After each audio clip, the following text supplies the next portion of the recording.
Let's celebrate Kwanzaa, the way of Egun Omude.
DB, why you do that again? Moving smarter, the people working harder. Use your data for your people's knowledge. We are louder, so stand strong in your power. Yeah. Louder, louder, don't be saying that Kinara. Kinara, let's gather around the Kinara. Hey, the Kinara, like the candles on the Kinara. Hey, the Kinara, shaker it all day by the Kinara. Hey, the Kinara, drummers play around the Kinara. You know, I love when those drums, when they start playing the drums, I'm telling you, it hits for me, family. I'm Abari Ghani, a BB Fahodie to everyone under the sound of my voice. Thank you so much for tuning in. I see that my audience families in the building.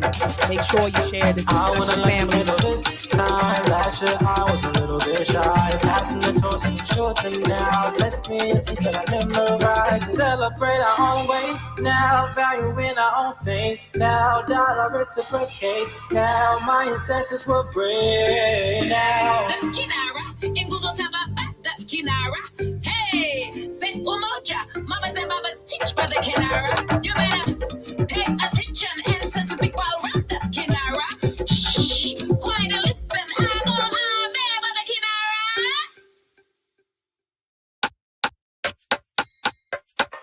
Go ahead, y'all.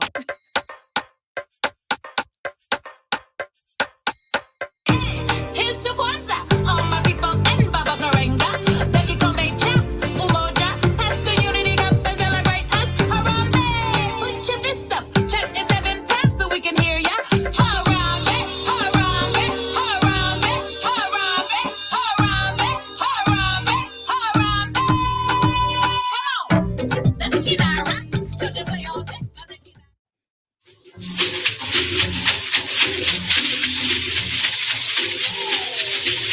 All right, Queen Mothers. Ayas. Ayaba. All right.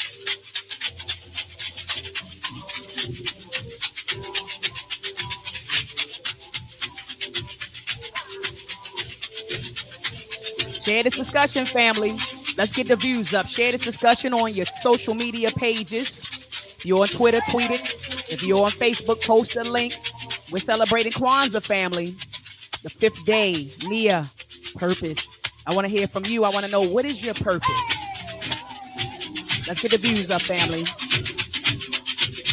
Happy Kwanzaa. Ariza Kwanzaa, family.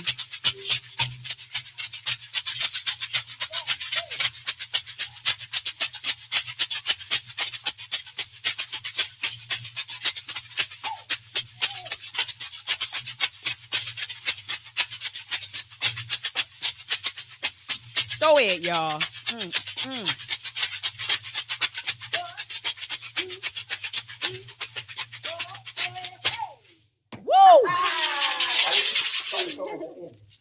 Love it, love it, love it. Family, if you know any of the people in this video or this Egbe in this video, family, please send them my way. I would love to talk to them about the creation of this video and just their egg bay. And when we say egg bay, their house, some people say your church, your temple, but your egg bay. Let me know what egg bay this is, or maybe I could probably Google it and get in touch. But some of y'all, I know you all are connected, and so you may know someone in this particular egg bay, or it may have been a collective of egg bays. I want to acknowledge the Maadian family in the building. Gullah, peace to you, Gullah.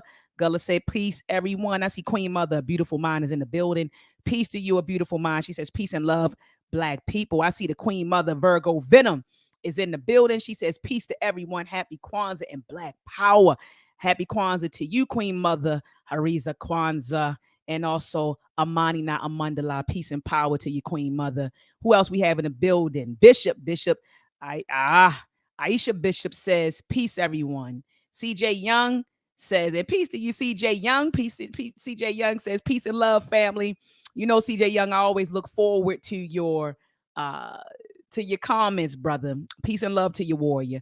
We got the Queen Mother, Queen Shanton is in the building. Or actually, it's Queen Wells is in the building. Hariza Kwanzaa, Queen, peace and love to you. She said, this is so wonderful. Yeah, I love that. That video is amazing. And family, I'm going to drop the link to this video in the chat so you don't have to go and search for it. It's actually one of my favorite Kwanzaa tunes at this point. I just dropped that link in the chat. And so anyway, thank you so much, Queen Mother, Queen, for tuning in. And I also appreciate what you were doing with your Watoto. She had a Kwanzaa Watoto party, Ashe, for the youth in her family. And it was beautiful. And she posted all of the videos, family, on Facebook. And I had to call her to tell her I was so proud of her and how she's bringing this culture, bringing this information, bringing this knowledge to her family as a Queen Mother should. Ashe. So peace and love to the Queen Mother. Queen Shanton is in the building. We got Baba Imhotep is in the building. Salute to the Baba Imhotep. He said Habari Ghani to the family. And anybody that knows me knows that I hold Baba Imhotep in very, very high regard. Let that be known. This is a brother. I told him I will follow him into the war if he blew the horn, if he blew the war horn. I think they call it the Akabin, right? I think they call it that, right, Baba? The Akabin. But I said, if he blew that horn and said, it's time to go, I'm following that man into the war. You hear me? He's a powerful brother doing marvelous things in Baltimore City, and not even just Baltimore City, internationally. He started the Race First movement, family.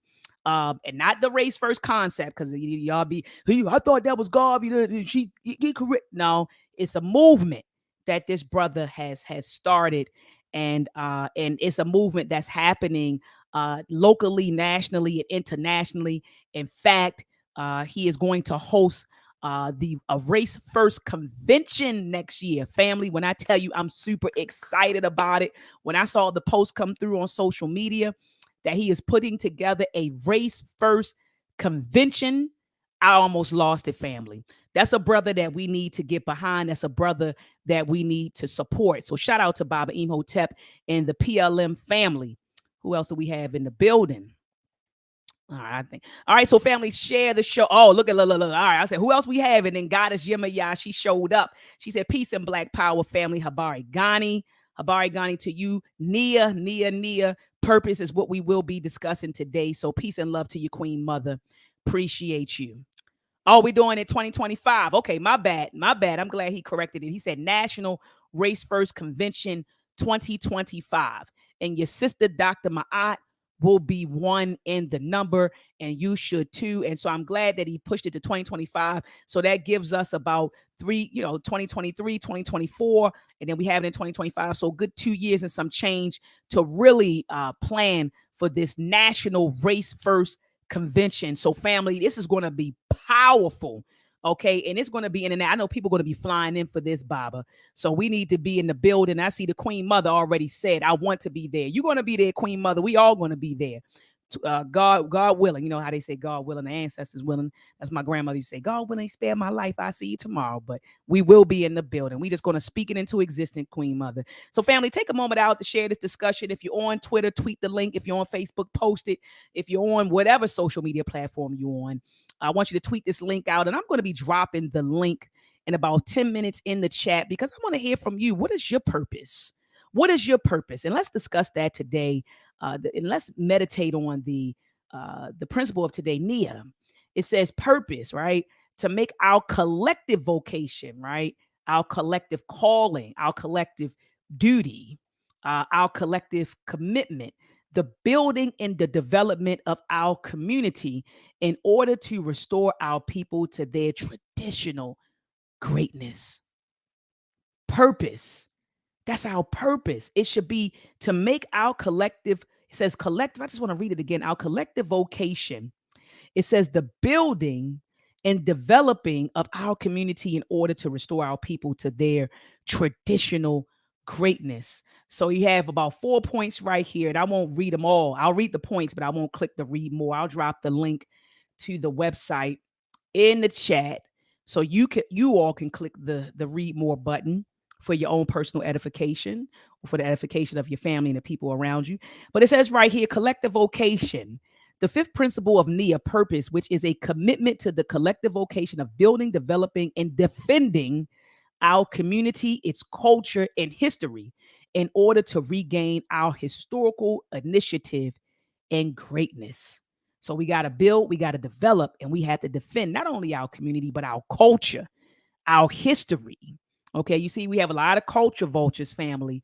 You know, a lot of people, I call them culture vultures, people who are benefiting from our culture. People are coming in and distorting our culture. You got people distorting our history, trying to erase our history. And so we got to defend it. We got to build, defend. We got to build, develop, and defend our community, also our culture and our history in order to regain our greatness, family. He says right here, heirs and custodians of a great legacy. We are the heirs and custodians of a great legacy. And we have to teach this legacy to our children, starting in our households, family. It says this again reminds us of Mary McLeod Bethune her point concerning our current status of heirs and custodians of a great civilization. We are great people, and we come from a great people, and we have a great legacy that we have to perpetuate. All right. And then he says right here, generational responsibility inherent in this discussion of deriving purpose from cultural and historical identity is a necessary reference to and focus on generational responsibility. We all have a responsibility. The elders, okay? The elders, the adults, the children, the teenagers, the young adults, we all have a responsibility in this, all right? And lastly, it says joining personal and social purpose. Okay. Finally, Nia suggests that personal and social purpose are not only non-antagonistic, but complementary in the true communitarian sense of the word. In fact, it suggests that the highest form of personal purpose is social purpose. So is your purpose connected with the community, Ashe? You know, like the highest form of personal purpose is social purpose. I mean, family, make sure, family, that you go to this website, the official Kwanzaa.com, and read this stuff. So I kind of went through the bullets with you, but click the buttons that say read more, family, right here. The blue buttons, you click on this, and it gives you a little bit more than what I read. So make sure, family, that you do that. All right. And I want you to come on in here. I'm going to drop the link in the chat. And I want you to come on in here and tell me your purpose. Tell me your purpose. And I love how he connected purpose, Ashe, to social purpose, right? You know, and I love how he said it's connected to social purpose. It's not just you have your purpose. Our purpose is connected to the collective, right? And so let me share something with you. I always tell my students there are 3 things that I strive to do every day. That's 1, think free. 2, perfect my character. And 3, move with a purpose. That's what I tell my students when I go in there and teach. Those are the 3 things I strive to do every day. Think free, perfect my character, and make sure that I'm moving with a purpose. Ashe? And let me tell you what I mean by that. And this is what I tell them. A lot of times, family, we waste a lot of time. When you get together with your family, and shout out to Baba Imhotep who spoke this and iterated this and emphasized this at the Umoja Karamu. Everything should be purposeful. When you're getting with your friends, what's the purpose? And the purpose can't be just getting high and drunk, escapism, getting high, drunk, and we just laughing and falling out until we pass out. What is the purpose? And that purpose should be connected to healing our communities, developing our communities, defending our communities, and advancing our communities. We shouldn't be just getting together for getting together's sake. It has to be purposeful. What are we going to do to build, defend, maintain, develop, and advance our community? What are we going to do? So we need to be moving with a purpose. We're in a war right now. Oh man, Dr. Maat, here she go again. She talking about this war stuff. This sister is crazy. Talking about, there she go, talking about this war. We're in a war. So we don't have time to shuck and jive. We don't have time for the clowning, for the buffoonery. This is serious business. Nation building is serious. It's not about just, it's the Kanara. Like, that's great. Let's celebrate. But let's also make sure, family, that we're moving with a purpose. And that purpose should be to build our families, develop our families, heal our families, advance our communities, heal our communities, defend our communities. We waste too much time, and we're in a war right now, and we don't have time for the foolishness. So what is your purpose? And so let me tell you, I didn't discover, and I'm going to drop the link in the chat. I already dropped the link in the chat, family. I want you to come on in. Tell me your purpose. I'm going to share with you mine. I'm going to get a little personal with you.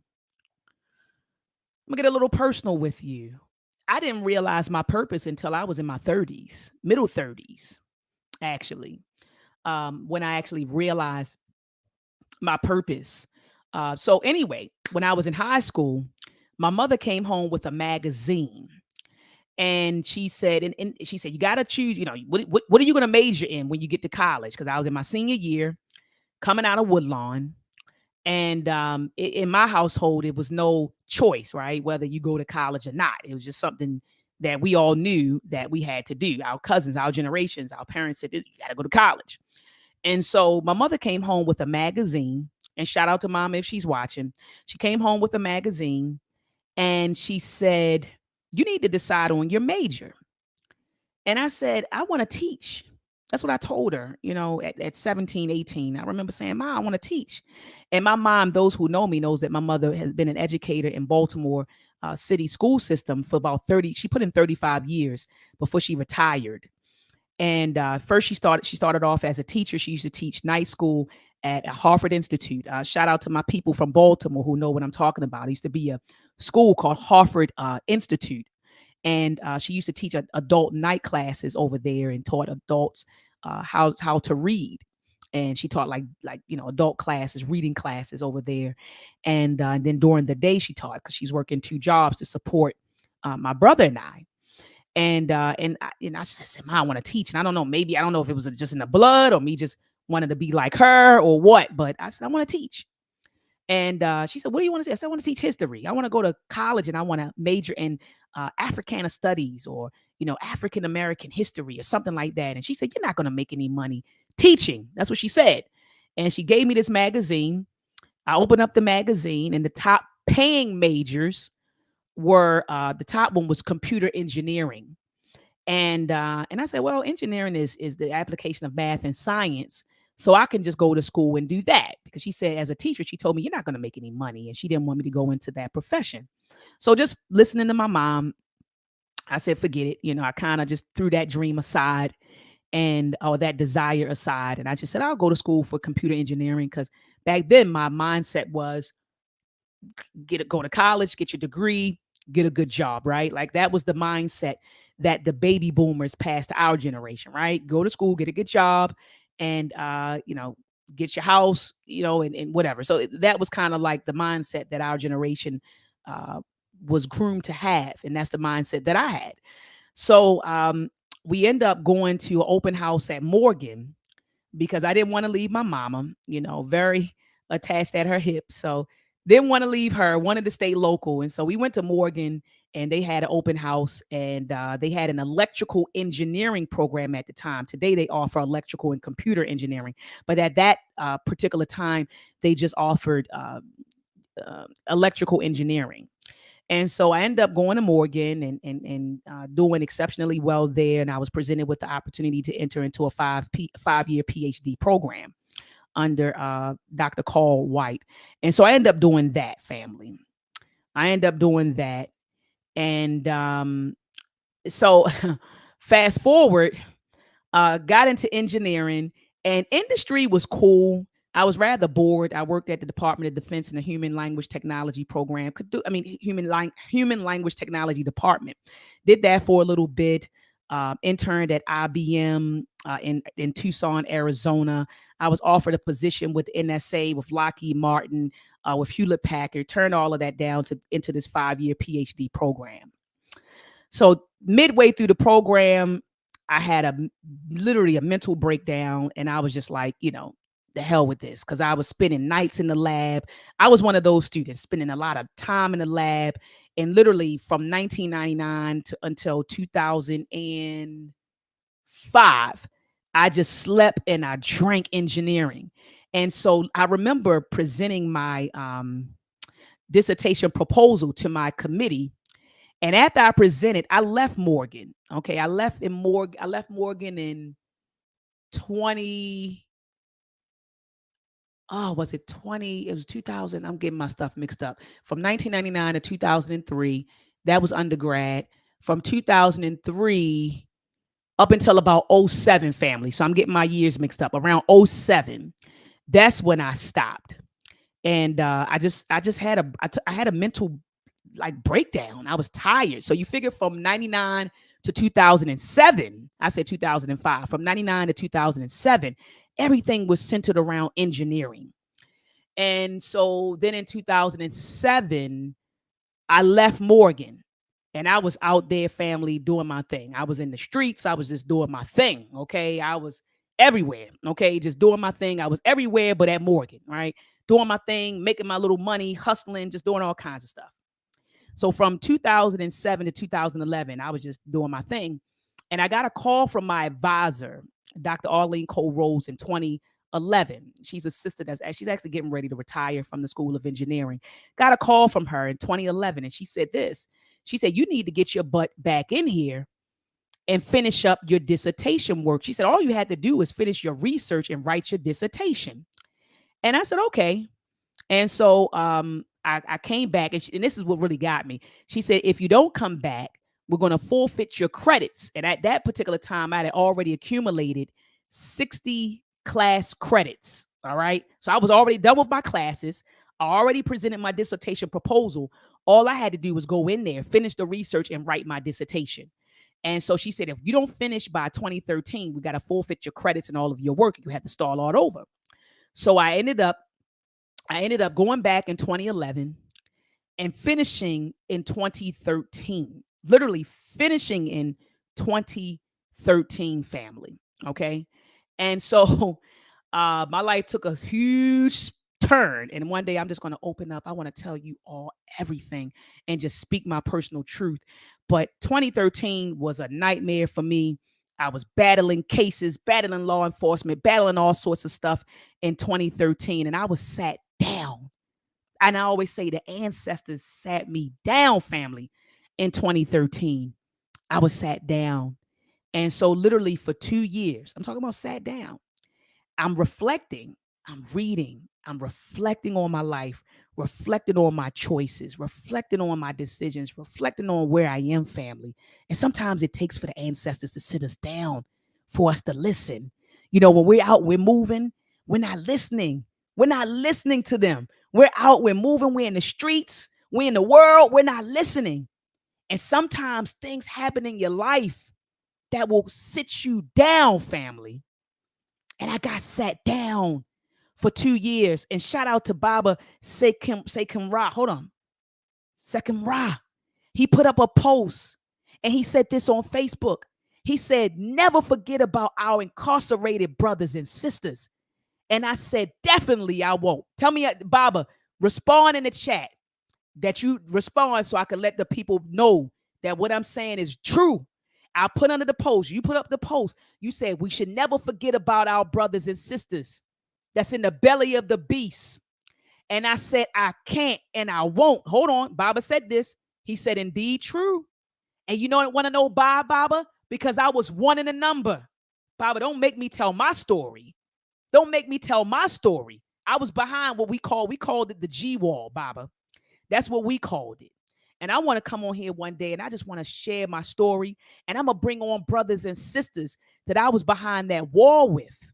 And Baba, they will tell you that when Dr. Maat, wherever she went, whether she was down at Chesapeake or Madison Street, or Madison and Chesapeake, or whether she was out Towson in Baltimore County, or whether she was at Hazleton, West Virginia, she was in there teaching those sisters, having books. My family was sending books into the prison. If I got my family in the building, bear witness right now. My family was sending books to me in the prisons to teach our family in the prisons, Baba. Brothers and sisters, I'll bring them on this platform. They will start. I'm telling you, the stories, they will bring you to tears. I was in there giving them sisters, teaching them math, teaching them how to read so that they could get their GEDs. Baba. Baba, true story. True story, Baba. There was a lieutenant at Hazleton, West Virginia. Lieutenant. And he pulled me into the office because he saw how a lot of women connected to me. Shout out to people like Sarah Jones. She knows. She can bear witness to what happened. They pulled me out of the library, Baba, because I had 20 women in the library, Baba.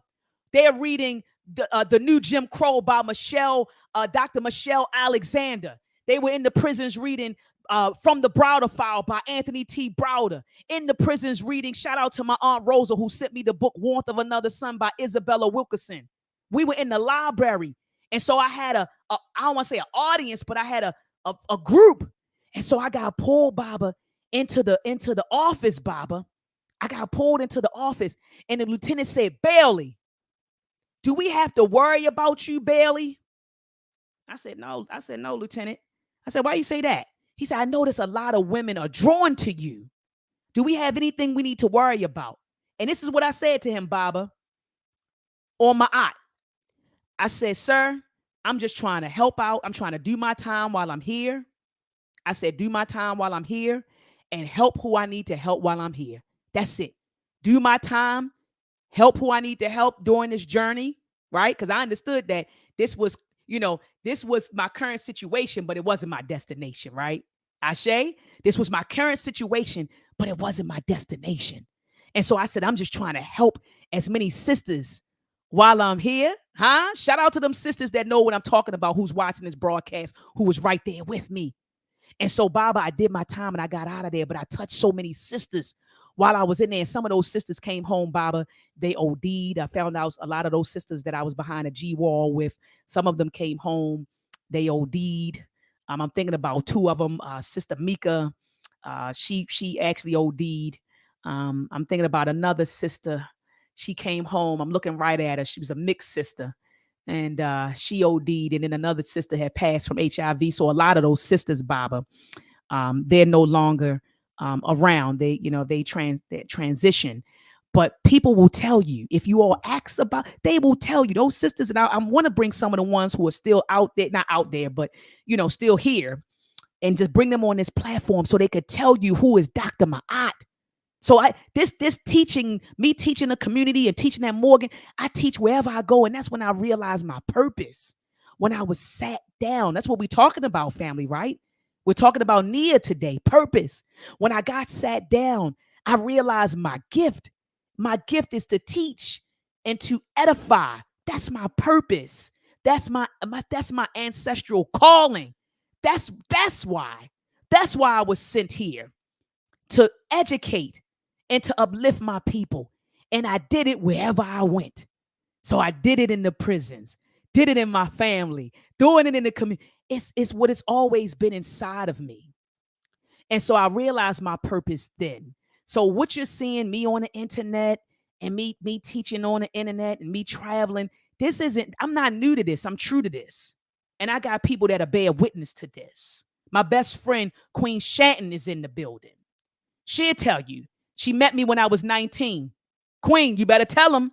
She met me when I was 19.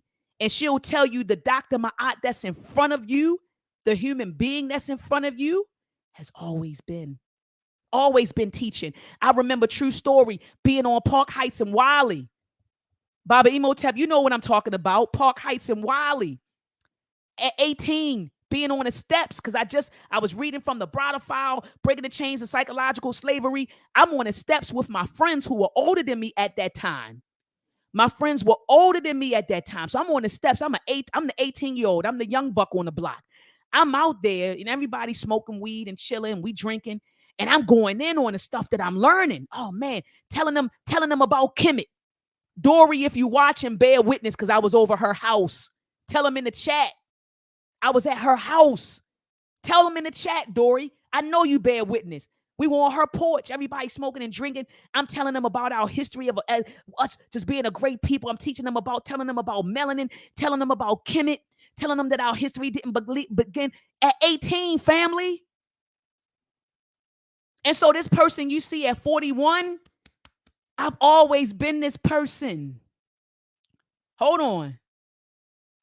My best friend right there. She said inspiring, uplifting. Even then, she knew me when I was 19. So I'm not new to this, family. I'm not new to this. I'm true to this. Ashe? And so it's been like that. It's been like that, family. For me. Okay? For me. I'm talking about even talking to my friends, beating them in the head with black empowerment, with the history. Going in, family. I've been like this since I woke up in 1996. Since I woke up and got the bug in 1996. But I didn't realize until I got sat down that my purpose is to educate. That's my purpose. So teaching at Morgan, I mean, if I wanted to, and me and Baba talked about this, I could go into industry. I have friends in industry who are directors. I can go get a job and make $200,000, $250,000. I can do that. But will I be happy? No, because it's not my purpose. I'm not walking in my purpose. And I can assure you that as soon as I realized my purpose and I started walking in my purpose, doors started opening for me, family. I started connecting with people, right, of like minds when I started moving in my purpose. My life began to change. My character began to change. It began to evolve when I started working in my purpose. The ancestors put people in my pathway when I began to walk in my purpose. Times when I've given my last to the community. Hold on. Times when I've given my last to the community because I wanted to develop a product, a program, or something. Money would come through so I could pay my bills. So when I started actually walking in my purpose, doors started opening for me. Ashe. Ancestors put resources in my path, people in my path, ideas in my path when I began to walk in my purpose.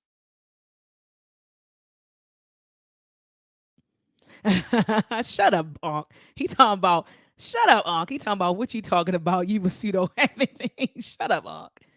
Real talk, family. Hold on. My best friend said, you at 19 was in my 30s learning from you. Shocked to find out how young you were. And that's true. She's spitting facts, family. It was crazy how we connected. And she became literally my best friend. And my best friend had me by 11 years. 11, I think, yeah, about 11 plus years. And she said she was shocked that she was hanging around a 19-year-old. So she always says that, she said, I was shocked to find out how young you were because we were vibing as if, I was in her age group. And so I love you to death, Queen Shannon. I love you to death. And thank you so much for tuning in and bearing witness. So people will know I'm not one of these YouTube people that's coming on here, out of the blue. You know what I mean? Out of the blue. Now they scholars, now they teachers, and they doing this. I've been doing this since I was 15, 16, and really seriously teaching at about 18, 19, and then moving from there. Shout out to Morgan State University, the people I went to undergrad with, and when I was a graduate student, the undergraduates that I mentored, Kenny Newsom and that crew. Shay, she'll tell you if she's watching. So this person that you see always teaching, and it's been there.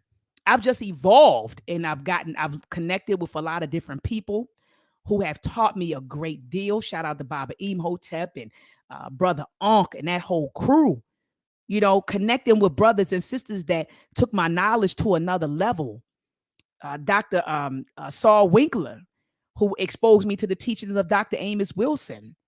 And that was over. When he did that, that was over. Brother Ankh introduced me to the teachings of Dr. Ben and Dr. John Henry Clark. So they just took the knowledge, my knowledge base, to another level. But teaching is something that's always been in me. So what is your purpose, family? I dropped the link in the chat. Come on in and tell me, what is your purpose? What is your purpose, family? What is your purpose, family? I dropped the link. In the chat. I want to hear from you. What is your purpose, family? We talking about Nia. Hold on. Let me throw it back up. And that's why I gave you this whole spill when you talking about purpose. I just threw the link in the chat. So today we're focusing on Nia. Okay, Nia, purpose to make our collective vocation in the building and development of our community in order to restore our people to their traditional greatness. So I dropped the link in the chat. Come on in and tell me, what's your purpose, family? What do you feel like your purpose is? And it could be anything. Don't be shy. I just opened up and told you everything that happened to me from 1995 until 2022. So don't be shy, family. Come on in and tell me your purpose. Tell me your purpose. Brother Gregory says this. He said the created ancestors sat me down for over 39 years behind the wire so that I could wake up, become conscious of who I was, and find my purpose. Ashe. And Baba, that's why I said to Baba, say Kim, I said, Baba, under his post, he said, let's not forget about our incarcerated brothers and sisters. He said, don't forget about them. I said, never will I, because I was there. So I'll never forget. I will never forget. I'm trying to think who else is in the building. Yeah, brother said, come Rob, Baba. And Baba, glad to see you back up, Baba, and you're doing well. Glad to see you back up doing well. You pulled through, Baba, and we appreciate that. Kim and Ponza says one thing about who we are. Whatever is in you, will be shown through eventually. I got to read that again. Kim and Ponza. He said one thing about who we are. Whatever is in you will be shown through eventually. Your life develops the greater you in time with learning and discipline. Ashe. Thank you for that. That was powerful. Ashe. Anybody else, family? Yes, I see this right here. Oh, these are beautiful comments. Brother Rob said there is a major difference between knowing your purpose and actually walking and living.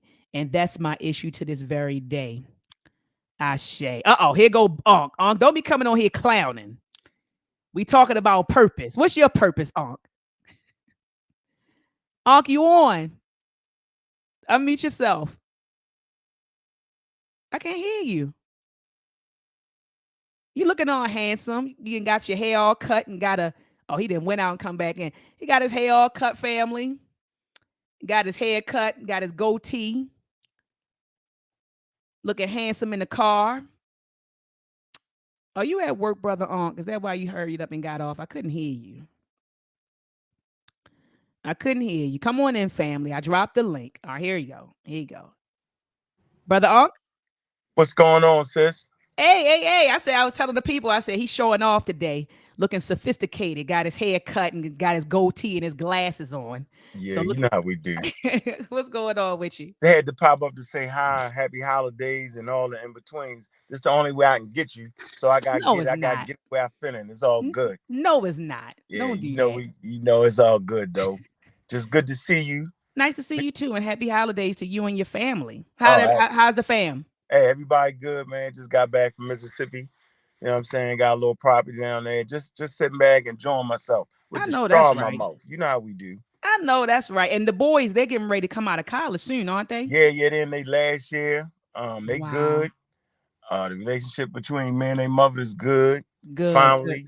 So good, all that's good, man. It's just I'm in a great space. good. We got to stay in a great space because the Absolutely. world we live in, we got to protect ourselves against ignorance because that causes us to have our biggest failures is our ignorance. And when you was Mm-hmm. talking about your growth and development, I've been there during the last part of your grind.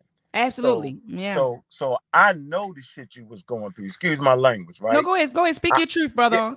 I'm just saying, like it was certain things you was going through, um, and only me and you knew it, and your close family, Right. and just to see how people mischaracterize certain situations you was in was crazy to me, and just to see you come through it and be on the other side of it, and be a positive role model is amazing to me.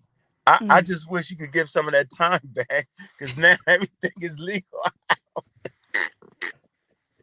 Right, right, right. Everything is legal. You know, I was mad. We was sitting, the whole crew was like, oh, when we was doing it, it was illegal. Now that Crazy. y'all legalized it and took everybody money, criminalized us, right? Yep. Criminalized us, locked Yep. everybody up, and now Yep. everything is legal. I Yeah, said, man. and made you seem like you was an eyesore in the community. The judge telling you crazy nonsense. I read the transcripts, right? Right, So I right. know what it is. And I'm saying, like, really? So now all of a sudden you're no longer an eyesore. Like, it's crazy to me how they did that. Yeah. It was a war against black people. Mm-hmm. And we know this, right? The Italians, they got certain things, but when they locked the Italians up, they wasn't getting the RICO Act. You know what I'm saying? They was getting other charges. So they'd get 20 years, and African Americans would get life sentences off of plants. You know what I mean? So the disparity has always been crazy. And so what you're doing now, you're putting the babies in a situation not to have to go through what me and you went through. And that's an important part. And you talk about your development as an African. Okay, that's so clear because you can see clear through all the nonsense. When your vision is clear, you can see the way you've stabilized yourself. Not only yourself, how the rule is you can't keep it unless you give it away. I see you give it away to all them students, right? And for that, you're a hero of mine. And I think people need to just serve notice. And you fought hard in a space that didn't accept you. They didn't accept you one as a black woman. Right? They tried to play you like it was a criminal, and they didn't respect your doctorate degree. Right? They, you know what I'm saying? They respected pseudo dudes with no accolades, with no credibility, just talking, bringing injury to the community. And they gave them more respect, and they gave them money, and they did all that, right? And you stand here in front of us raising the babies to the next level that would help all generations. See, that's wild to me. Dr. Oyama, that's super wild to me. So, it's crazy situation, but I want to tell everybody, if you're here, you supposed to be here. The sister gonna guide you right. She got you. She not gonna give you no crazy information. When it come out of her mouth, she gonna give you something that's super styled that planet Earth stands on. And I think that's important. No, Ashe and Bob and Brother Unc, I want to give you your flowers because you actually sent me out. People don't even, like you said, people don't really know the history between us. You sent me the books and you was in touch with my family when I was gone. You was in touch with my family. You had put money on my books. And then you sent me, I think you mailed me a book when I was in Towson. You had mailed me a book. And you was like, you need some money. And you sent, I think you had sent like $50 to make sure I had some commissary at the time. You sent me some bread. Bobby, Unc, your phone went out. Hold on. Yeah, you wouldn't take that money. I remember. You took it one time Then you Yeah, went to to go take into. it more. I was Yeah. offended.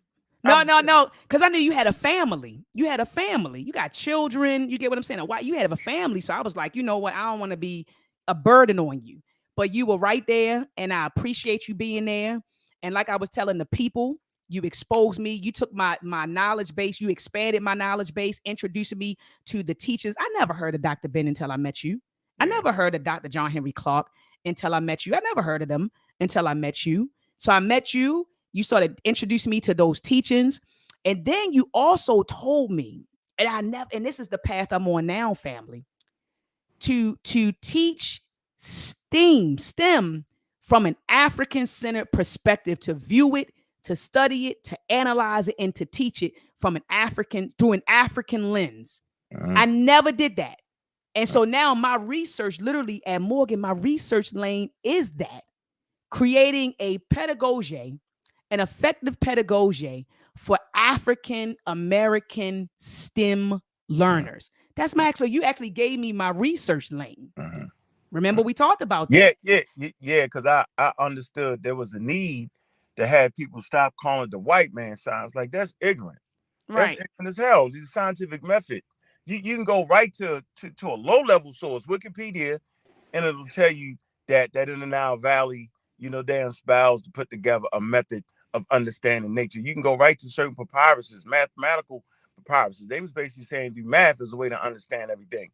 And thousands of years later, you find Einstein and them putting together equations off of math to understand the universe. So in the Nile Valley, they understood this.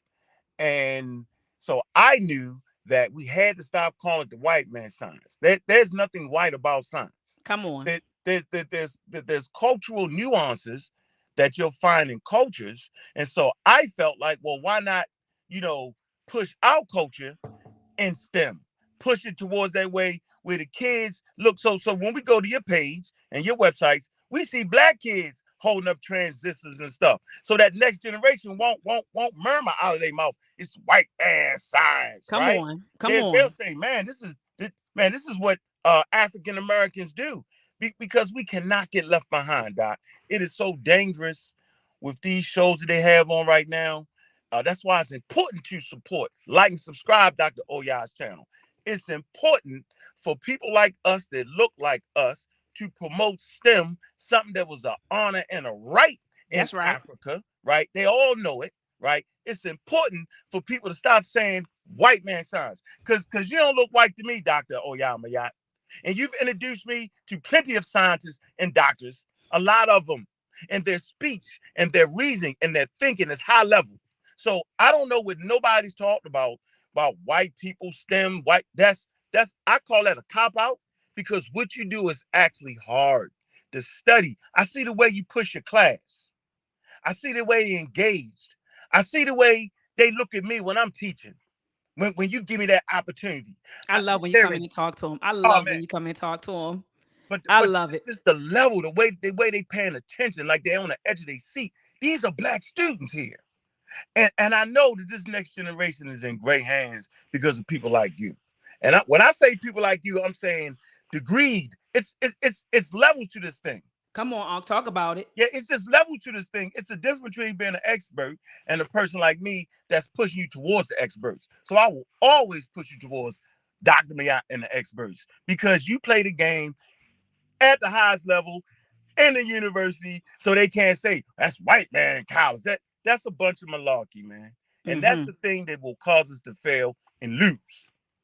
Absolutely. Absolutely. And Brother Unc, I'm gonna bring up some of those presentations that that you have inspired in my class. Because I don't want people, what Dr. Mind and Brother Unc talking about. Brother Unc, every semester, and I think Brother Unc, we've been doing this for about 3 semesters, haven't we? About 3 or 4 semesters. Yep. Every semester I bring Brother Unc in to give, and shout out to Sister Mo is in the building. Let me unmute you, Sister Mo, while I get this ready. Go ahead, Sister Mo, speak your speech. I wanted to bring up the presentations that Brother Unc had inspired, because he comes to my class every semester. This semester he actually spoke to like 2 or 3 classes, but usually he speaks to my freshmen, and he talks about the African origins of STEM, and he does a lecture, and then we open it up, and they we open it up, we open the floor up for questions, and then they come in. And so I'm going to show him, one, the presentations from my sophomores that he's inspired, and two, family, I'll show you the papers that the students write as a response to Brother Onk's presentation. But go ahead, Sister Mo, while I bring this up. Go ahead, speak your speech. Hey, peace, power, and profit, Dr. Mayat. Peace, power, and profit. It's good. Everybody in the chat. It's funny, Dr. Mayat said, you inspired me to do in the direction of some of the things that she's doing, because when I started getting more into teaching more community, I've taught when I was in the Army in Iraq, but when I really actually got my boots on the ground and to care about people is when I met Brother 2016. Wow. Can't believe it. He said, "Do you gonna be on the A team or you gonna be on the B team, Mo?" I didn't know him from white from paint, and I was like, "Who is this guy?" It was crazy. We were in New York, and he called me probably every day for about 2 weeks until I actually decided to start doing some things, and I started teaching the kids how to get ready for college with the scholarships. And then, of course, in 2020, we started giving out $500 scholarships to the high school students, getting them ready and for them to have some things ready to go into college with, more so than actually paying tuition. Because as we know, a lot of the USCIS go into get ready, want to go to school, but they don't have the comforters and the sheets and toiletries and things that they need to go into school. So I'm with you, Dr. Maya, just having a passion to prepare. My passion is on the business side, and particularly the government contracting side, and sharing with our companies what they need to prepare for compliance to stay on a contract, and just giving out that information. So we got some big plans coming in 2023. Our motto always, get you a team. Get your team. Let us train your team, because those are the individuals behind the scenes in the administrative side that's going to keep that company together, while those individuals with boots on the ground do what they do. So just sharing every time rules change, from taxes to HR, making sure people understand and know what they need to sustain, to be self-sustainable. Come around you guys in the Amara squad at a particular time, and just hearing, I said, man, if I had met y'all in 13 before I got injured, I'd have that doctorate. I did everything with that dissertation, because I promise y'all. Oh, you all been so you're ABD. Yeah. Oh wow! Oh, beautiful. I did 3 years at Capella, and I got injured, and everything starts swelling. Well, my story, Dr. Maya. Everything starts swelling, my hands and everything, and I was like, I had to administrate it out because I wasn't gonna be able to finish the dissertation on time. So, I just had to take that leave. And actually, in June of this year, I'm getting an honorary doctorate in humanitarianism. Ooh, beautiful. Congratulations. Beautiful. Yep, for doing the 4,000 hours of community service. I probably do well beyond that, but so that'd be nice. But you guys, I was like, man, I went to school for 3 years now. I know some things, but I ain't learned nothing until I came across you guys. I was like, man, they make this sound so simple and easier as far as how to approach a research methodology.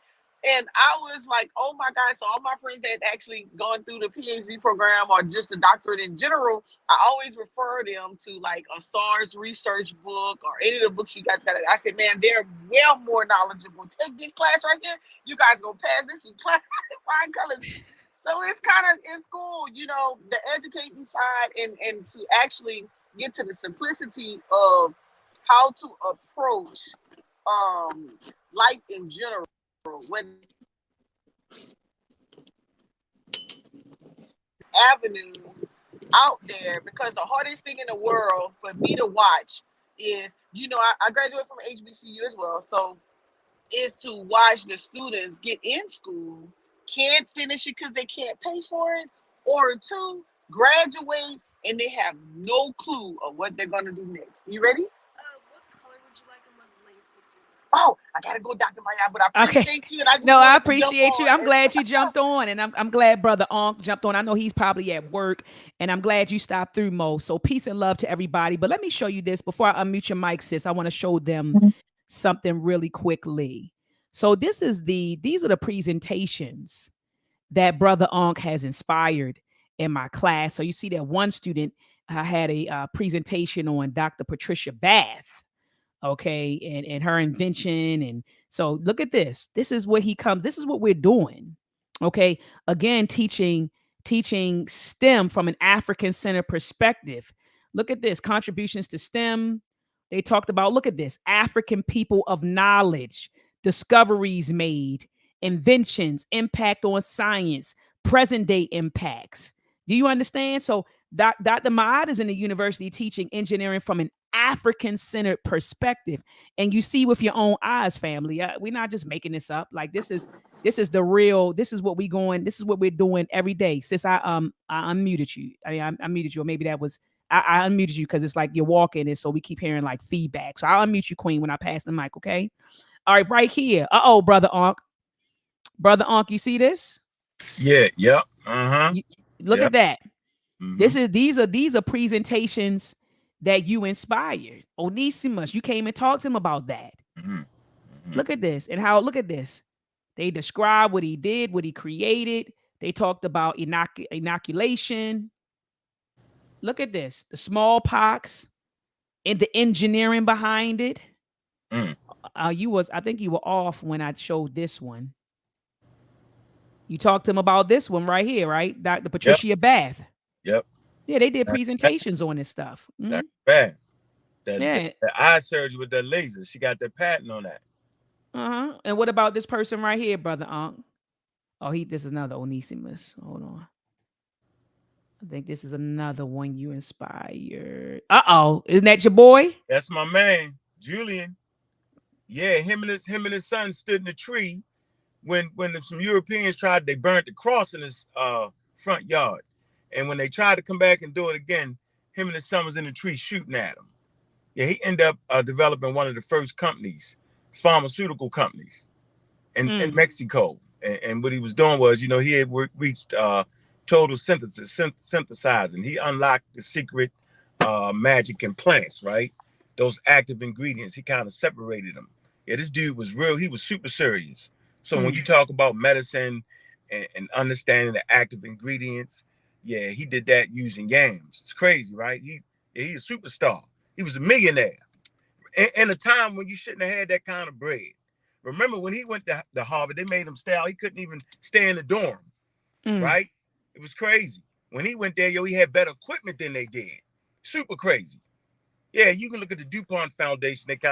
Now they give him his props and all that. Yeah, man, come on, man. That's a superstar right there. So we don't never want to say black science. We don't never want to say herbs and not mention him because he went deeper, right? He went deep into the herbs. He went deep into the plants, right? This dude was serious. And this is what we want to inspire kids to do. We don't want the kids to stop at the herbs.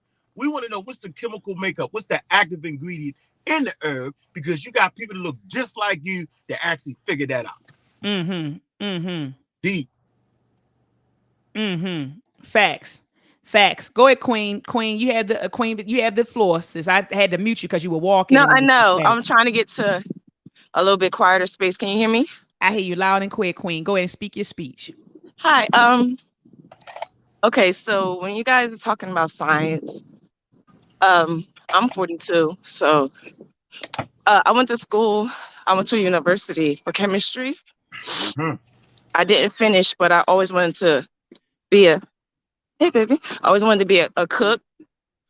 So science was always in my foreground. Like when the gentleman was talking about like I was good. I went to college for chemistry. So my mom, she gives me scales, and she bought me a scale and all this other stuff. So I'm slowly building my business of herbal medicine because that's where my heart is. Okay. My great grandmother taught me some things. She's from down south, and I use the things she taught me, and I have books at home. So I definitely understand, and I'm feeling what y'all talking about today. Love it. So my purpose is just to help people, specifically women and children. Love it. Well, thank you so much, sister, for coming on and telling us your purpose. Appreciate your words. No problem. Thank you. Thank you. Queen Wells, she says, my purpose is to expose my grandbabies and grown children to as much cultural information and experiences as I can before I leave this planet. She said things I was blind to as I raised my children. We have Goddess right here, Goddess Yemayah. She said, my purpose is to be our ancestors' wildest dreams unapologetically and to make sure reparations is paid to our people, regardless of if it's in my lifetime. And I only care about Black people and Black empowerment. I hear you. Look. She said, let me be clear. God is be clear. Black. Purpose. What's your purpose, family? I'm dropping the link in the chat. I asked the brother Ark, to come on in here. The brother was trying to battle me on IG today, because we've been turning up for Kwanzaa. He like, y'all celebrating being African. Y'all ain't African people. He going off. Y'all ain't African people. Y'all Hebrew Israelites. I said, oh boy, here we go. Well, African Americans have accepted a lot of titles, and that's based off of going through the transcontinental kidnapping trade. Absolutely. And when you go through that process, you lose record of who you are. Now, Europeans have great records. They know where they took us from because they looked at it as property.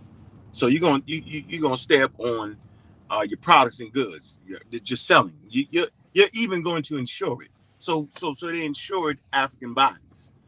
And so when I hear a person say that they're a Hebrew Israelite, first thing comes to mind is y'all got that lucky tweet from Kyrie Irving, who is explicitly ignorant in African history. He should tune into one of our shows and get the whole. He's like Kyrie Irving is back at the first stage, where we thought we was the Asiatic black man. Yeah, he is. Right? He is. He's there, right? I have empathy for him. But Same here. Once we hear the conversation, we can tell where a person is in their development as an African. Like, we're sophisticated enough to know that our ancestors came from Africa, and while being in America, we built a strong and powerful legacy of being African Americans.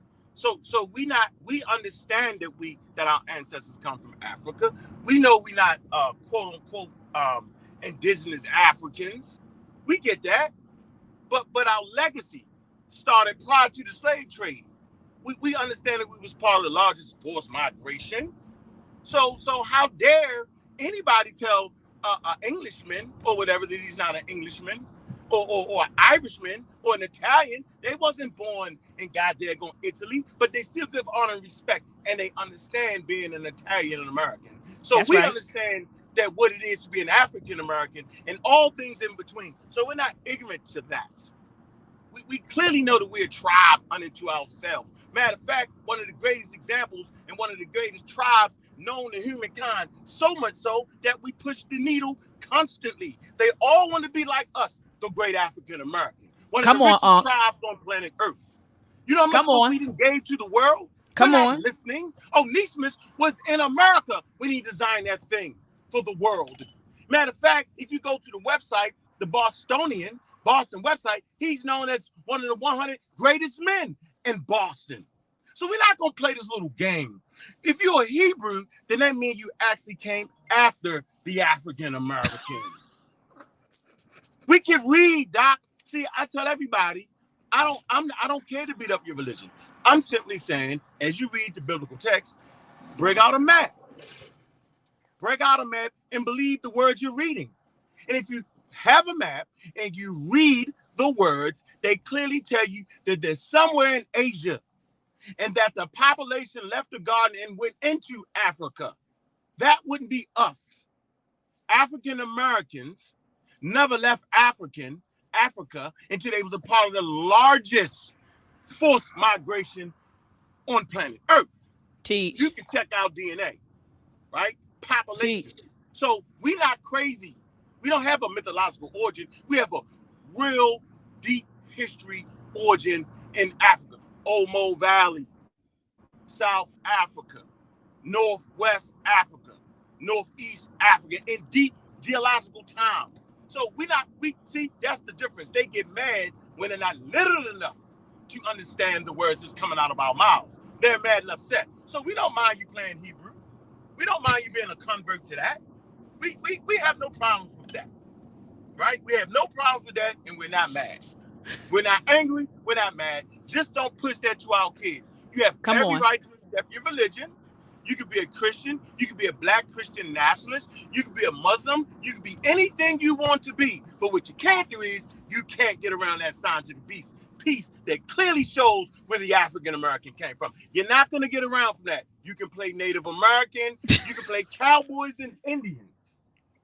But the biological organism that pops up on these shows, your body tells no lie, right? Your mouth may lie. Your mind may lie. Being in the transcontinental slave trade will make you lie. But that damn organism called the human body, it's a suppository. It's a museum of everything you came from. And what it's telling you is you came from Africa. And you can use molecular clocks, and you can look at how the mutation occurs on a regular basis, and you can tell what time period you came from Africa. So, look, we're armed and dangerous around here. We teach STEM. We give the world what the African gave the world. Science is undefeated. So we understand our biological origins in every step of the way, Doc. So yeah, the Hebrew Israelites, they just got that lucky tweet. Knock it off. Fire! Fire! Fire! Fire!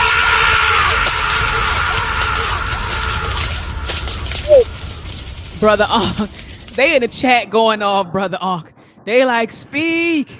I see Mama and Koyo. Mama and Koyo said, well then, he said it. Goddess Yemayah said, Ashe. Goddess Yemayah said, Ashe. And Fred said, all are converts. Hi, all converts. All of them are converts. Queen said, speak, Brother Ankh. And then Central Station Studio said, them Hebrews dressed like Conan the Barbarian and yell Bible verses on the corner. Queen said, speak, Brother Ankh. I see Miss Tiffany in the building. She said, we're going to need Brother Ankh to keep his hands on the wheel while he's driving, though. She said, keep them hands on the wheel, Brother Ankh. She said, keep your hands on the wheel. I see Brother Emotep is in the building. Yeah, Baba. It ain't Baba. It's a young warrior. Oh, this is our young Watoto. This is our Watoto Inyame. Peace and love to you, Inyame. Let me mute you real quick, Brother Ankh. And let me mute myself. Inyame, can you hear me? Yes. Peace. Hotep to you, brother. How are you? I'm good. Man, this is our young. You know, I always brag about you, Inyame. I tell everybody, like, you just you make us Inyame so proud, man. You make us so proud because you are a shining example of our children, the African genius in our children. Brother Ankh, when I tell you Inyame can build circuits, not only just build them, he can analyze them. He can describe the circuits. I have video clips. I'm going to go to Baba Imhotep's Facebook page while Inyame is talking and pull up some of these clips of him breaking down solar panel energy, talking about the scientific method, talking about when we talked to him about the engineering design process, Brother Ankh, he said, oh, that sounds like the scientific method. And he broke down the scientific method. And Yame, can you break that down for the listening audience what the scientific method is, sir? Scientific method is you have an observation or ask a question, then you form a hypothesis, then you test an experiment. You go back to test the experiment if it didn't end out good, and then the last step is you share the results. Oh, hold on, I gotta drop a bomb for him, Brother Ankh. Broke down the scientific method. And Yame, how old are you again? What's your age again, Yame? I'm 10. 10 years old and breaking down the scientific method. Let me ask you this, Yame. Do you remember the engineering design process? I think I remember some of it. Go ahead. Articulate it to me, what you can remember. What do you start off with? It's sort of like you told me when we talked about it. You said it sounds like the scientific method.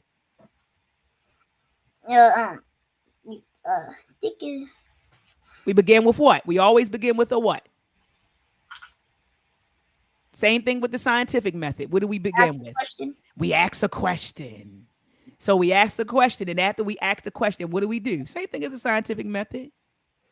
You ask a question. Do you form a hypothesis? Keep going. And then you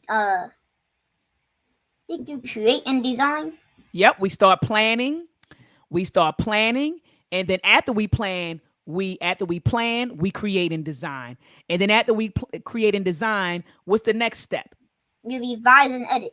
Yep, we implement it, and then we revise and edit. And so I remember when we were talking about the engineering design process, you said, oh, that sounds like the scientific method. Family, he is a shining example. He is a critical thinker. He's built all kinds of projects. And Yame, could you talk to the people about some of the things you've built with the Kimoyo Shule Africana? Some of the projects that you've built using like solar panel energy and stuff like that? So I built one of the things that, well, I got two things stored in the house right now. Right. One of the things I still use daily is my shoebox alarm.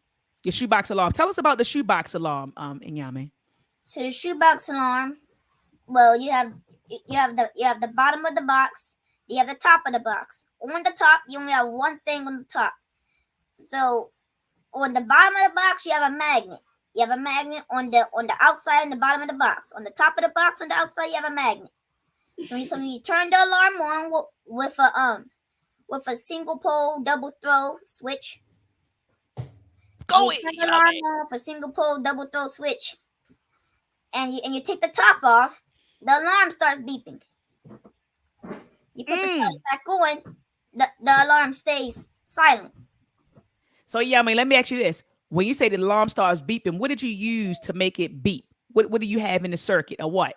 We use a buzzer. A buzzer.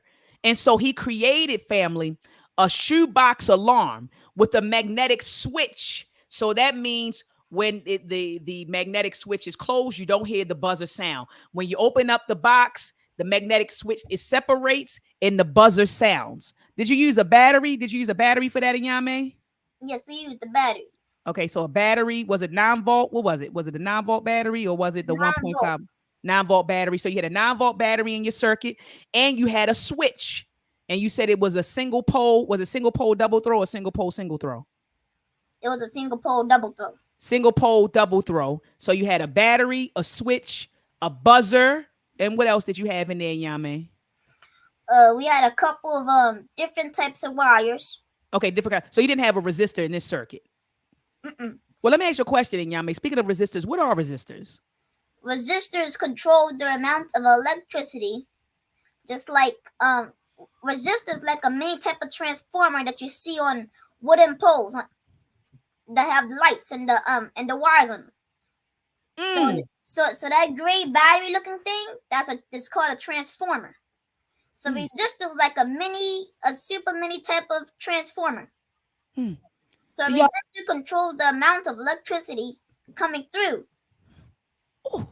Okay, so let me ask you this. You did experiment with some solar panels. Can you tell me what is a solar panel, Inyame? A solar panel uses light energy, and it has different types of chemicals in it that turns the light energy into electrical energy. Did y'all hear what he said? It takes light energy, so energy from the sun, and it converts it to electrical energy that we can use to power circuits. Is that not correct? Yep. And then you all experimented with potentiometers, right? Mm-hmm. Do you remember what a potentiometer is, Inyame? Yeah, definitely. A potentiometer is just like a sound knob in your car. A sound knob turns the volume up, turns the volume down. But instead of using it for sound, we use the potentiometer for light. So potentiometer make the lights brighter and dim. It can make it brighter and dim because a potentiometer is a variable resistance, right? It's a variable resistor. And so as I increase resistance, what happens to the charge? The charge goes... The charge goes down. Yeah. As I increase resistance, because I'm limiting the charge goes down, which means the light becomes dimmer, right? And as I decrease resistance, charge goes up, so the light becomes brighter.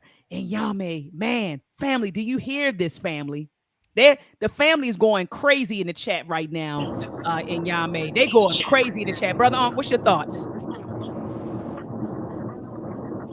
So, what one thing we can be certain? How you doing, brother? Pleasure to meet you, man.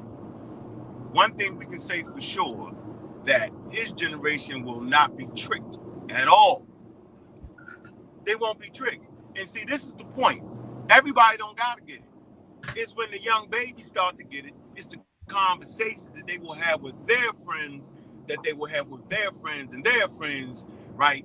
At a snail's pace that will change the lives of the African American. And it starts right there. It starts with everybody to promote literacy. It's not,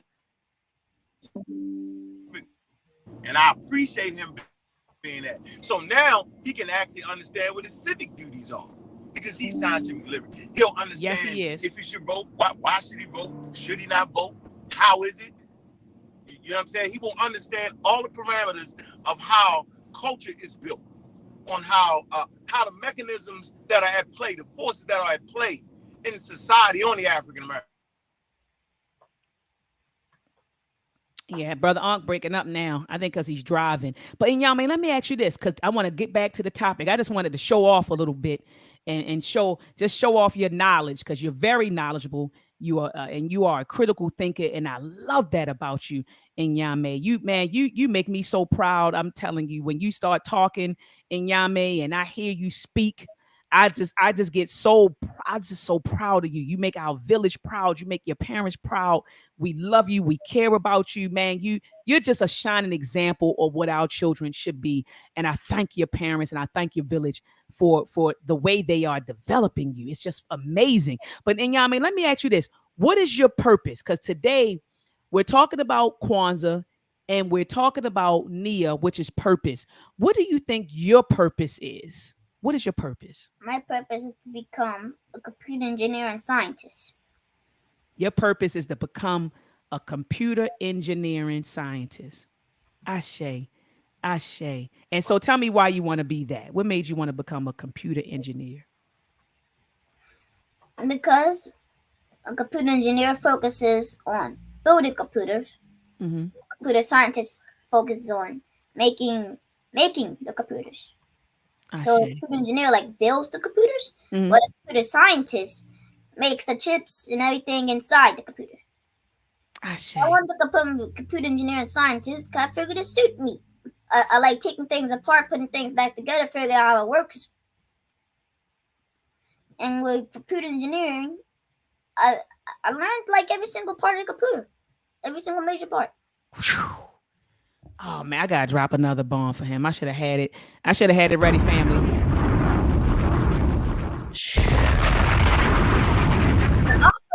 I also wrote 2 books. I'm working on my 3rd. Oh, so tell me about your first book. I want to hear about all 3 of them. So tell me about the first book you authored. The first book is called My Supreme Hero, the World's Best Baba.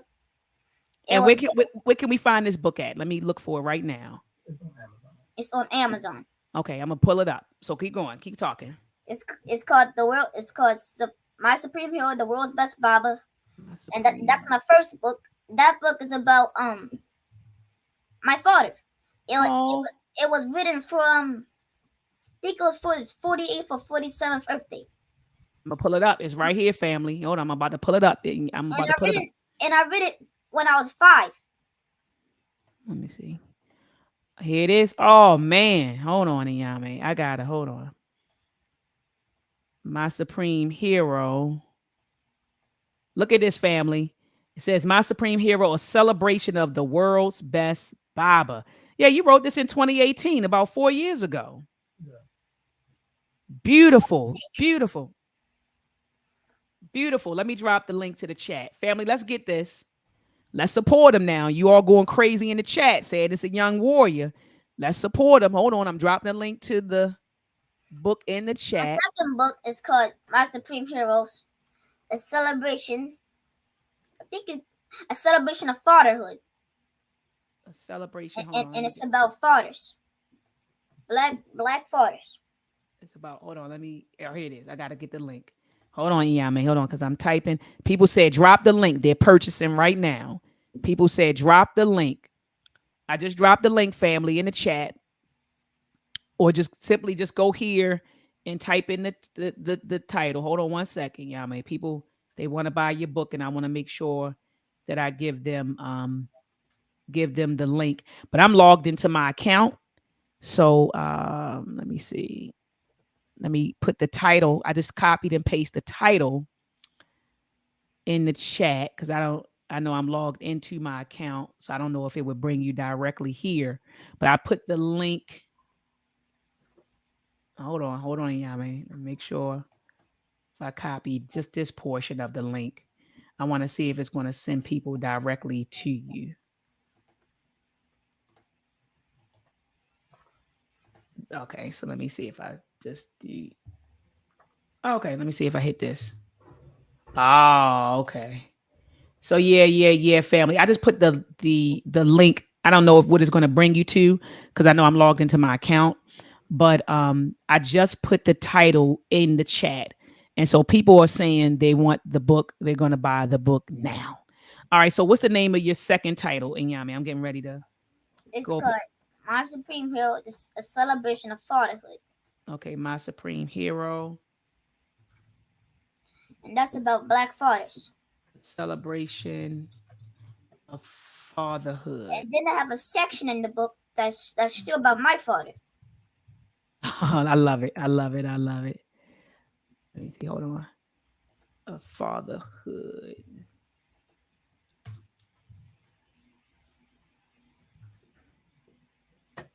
My Supreme Hero. Come on, man. My Supreme Hero: Celebration of Fatherhood. Let me just go back here. Let me see if I can scroll down the bottom and see if there are more books. Man, is that on Amazon? Is that also on Amazon, Inyame? So it's called Affirming Fatherhood: A Celebration of the World's Best Bible. Oh, affirming. Okay, here you go. Let me type that in. Hold on. Affirming Fatherhood.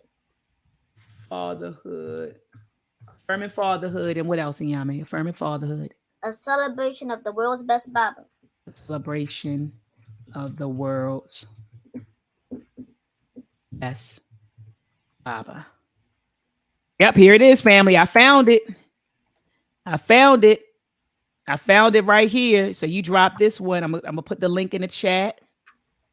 Hold on, family.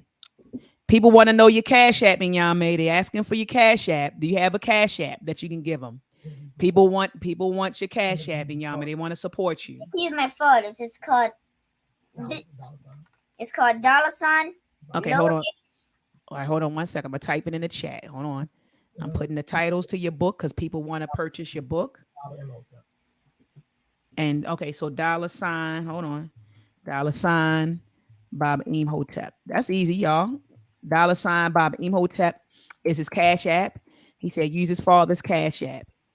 He said use the Cash App. Okay, so I see this is the second book. I dropped the title and the link to his second book in the chat, family. So let's make sure we support it. What's your third title, Inyame? It didn't come out yet. I'm still working on it. I just need to get my illustrator. You need to get your. I can help with that, Inyame. If you need an illustrator, I got some people, okay, that I could connect you with.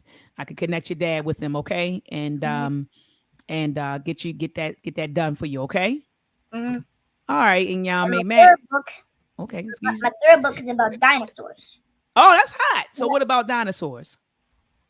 Because my third book was actually about me and my dad going to a dinosaur museum. It was a dinosaur. I think it was a show or No, it was like an expedition. Out in Timonium. It was in Timonium. No, it was in Baltimore, downtown. Okay, downtown. Okay. It was in Baltimore, downtown, like a couple of years ago. And it was about me and my dad going to the dinosaur museum, looking around, looking at the dinosaurs. So that's inside the book. And it also tells you about dinosaurs. Because I know a lot about dinosaurs. So let me ask you a question. Do you believe dinosaurs existed? Because some people say that it didn't exist. What do you think?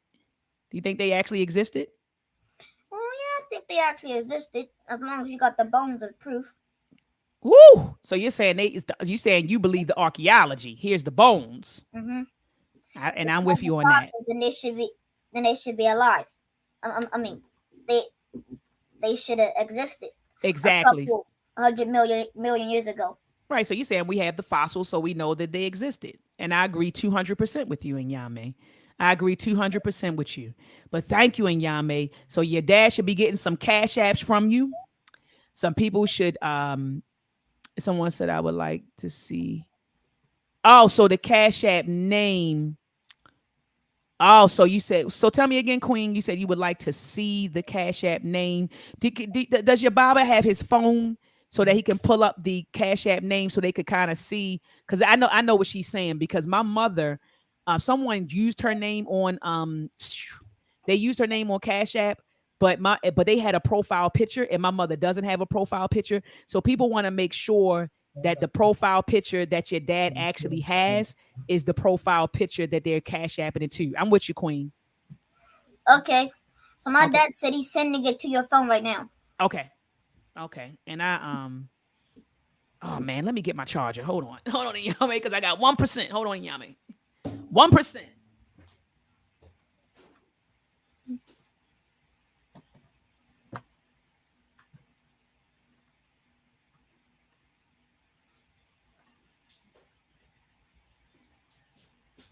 All right, I'm back. Let me get my charger. Okay. Yeah, I know exactly what she's saying, because sometimes people want to look at the profile picture.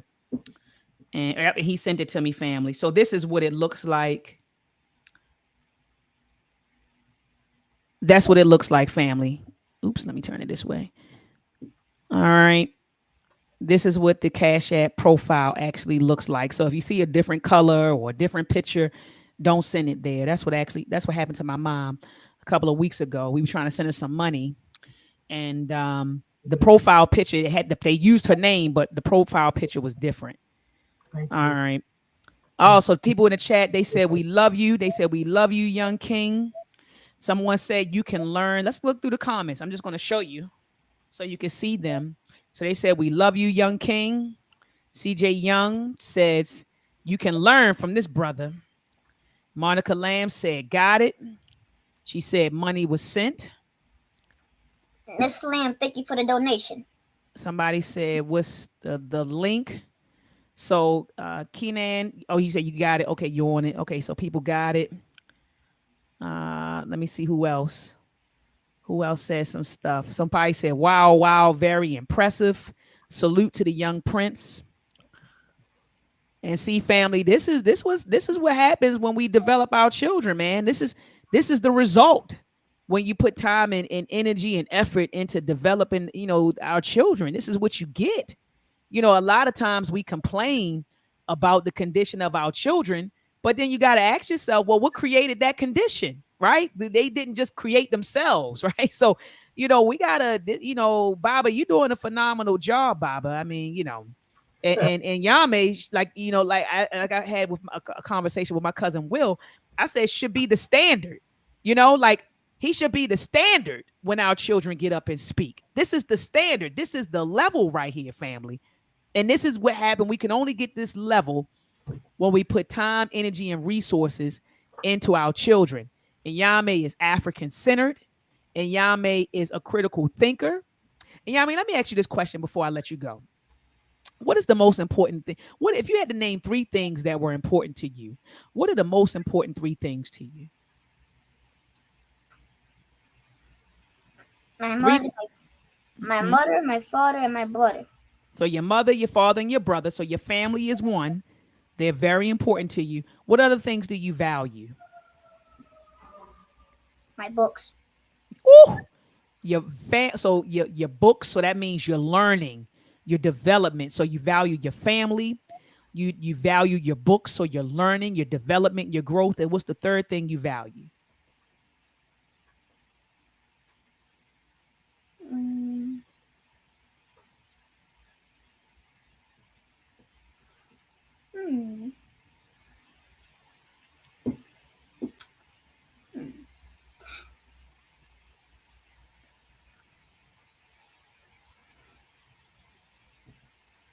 My food. He said my food. All right, Yami. Yami said my family, my books, and my food. And someone said in the chat, knowledge is very important to him. And they said, yes, you are definitely the standard. And so, Yami, we are so grateful for you, man. Thank you so much for coming on and just blessing us with your presence and your knowledge. And we just appreciate you. We applaud you. But I got to be honest with you, Yami. I'm not surprised. Because I know your baba. I know your mama. I'm not surprised at what they produced. I'm not surprised. Your African-centered critical thinker. I wouldn't expect anything less than who you are. And so everybody in the chat, they're showing you a lot of love. They said excellent. Wow. Yeah, notice, guys, he didn't say cartoons. He didn't say rappers. He didn't say none of that stuff. He didn't say games. He didn't say none of that stuff. If you talk to the average child, you say, what do you value? Games, cartoons, rappers, all of that stuff. He said, I value my family, I value my books, and I value food. So, Yame, you like to eat, huh? Mm-hmm. Okay. All right. Baba, did you want to hop on and say any closing words, Baba? Yes. Let me get my hand. Yes. Let me get it.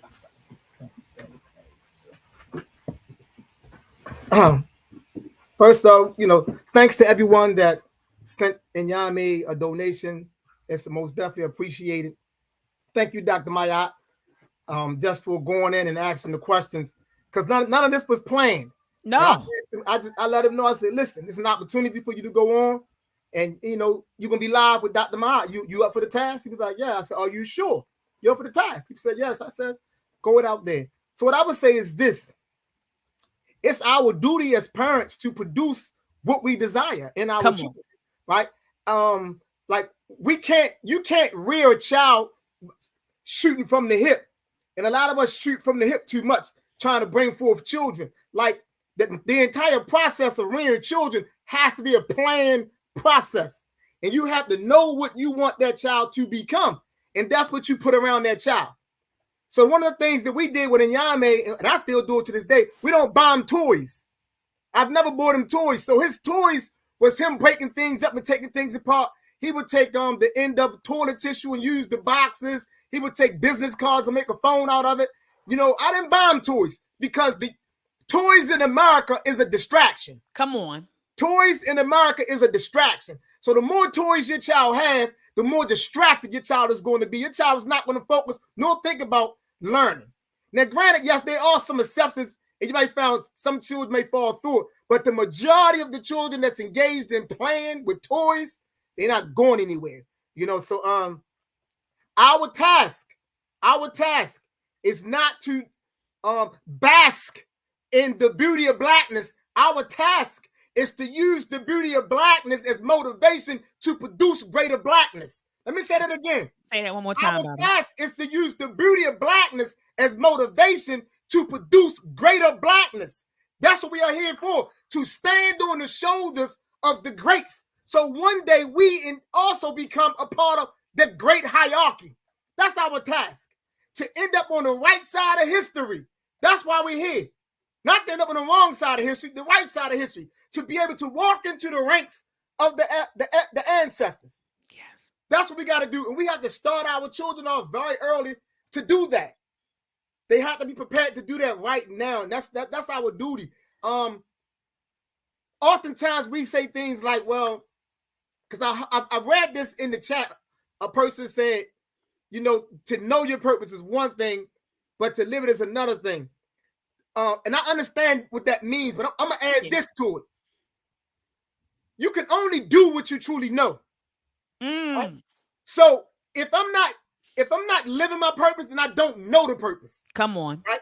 Just because I profess something doesn't mean I know it. Because a parrot can profess and mimic and regurgitate.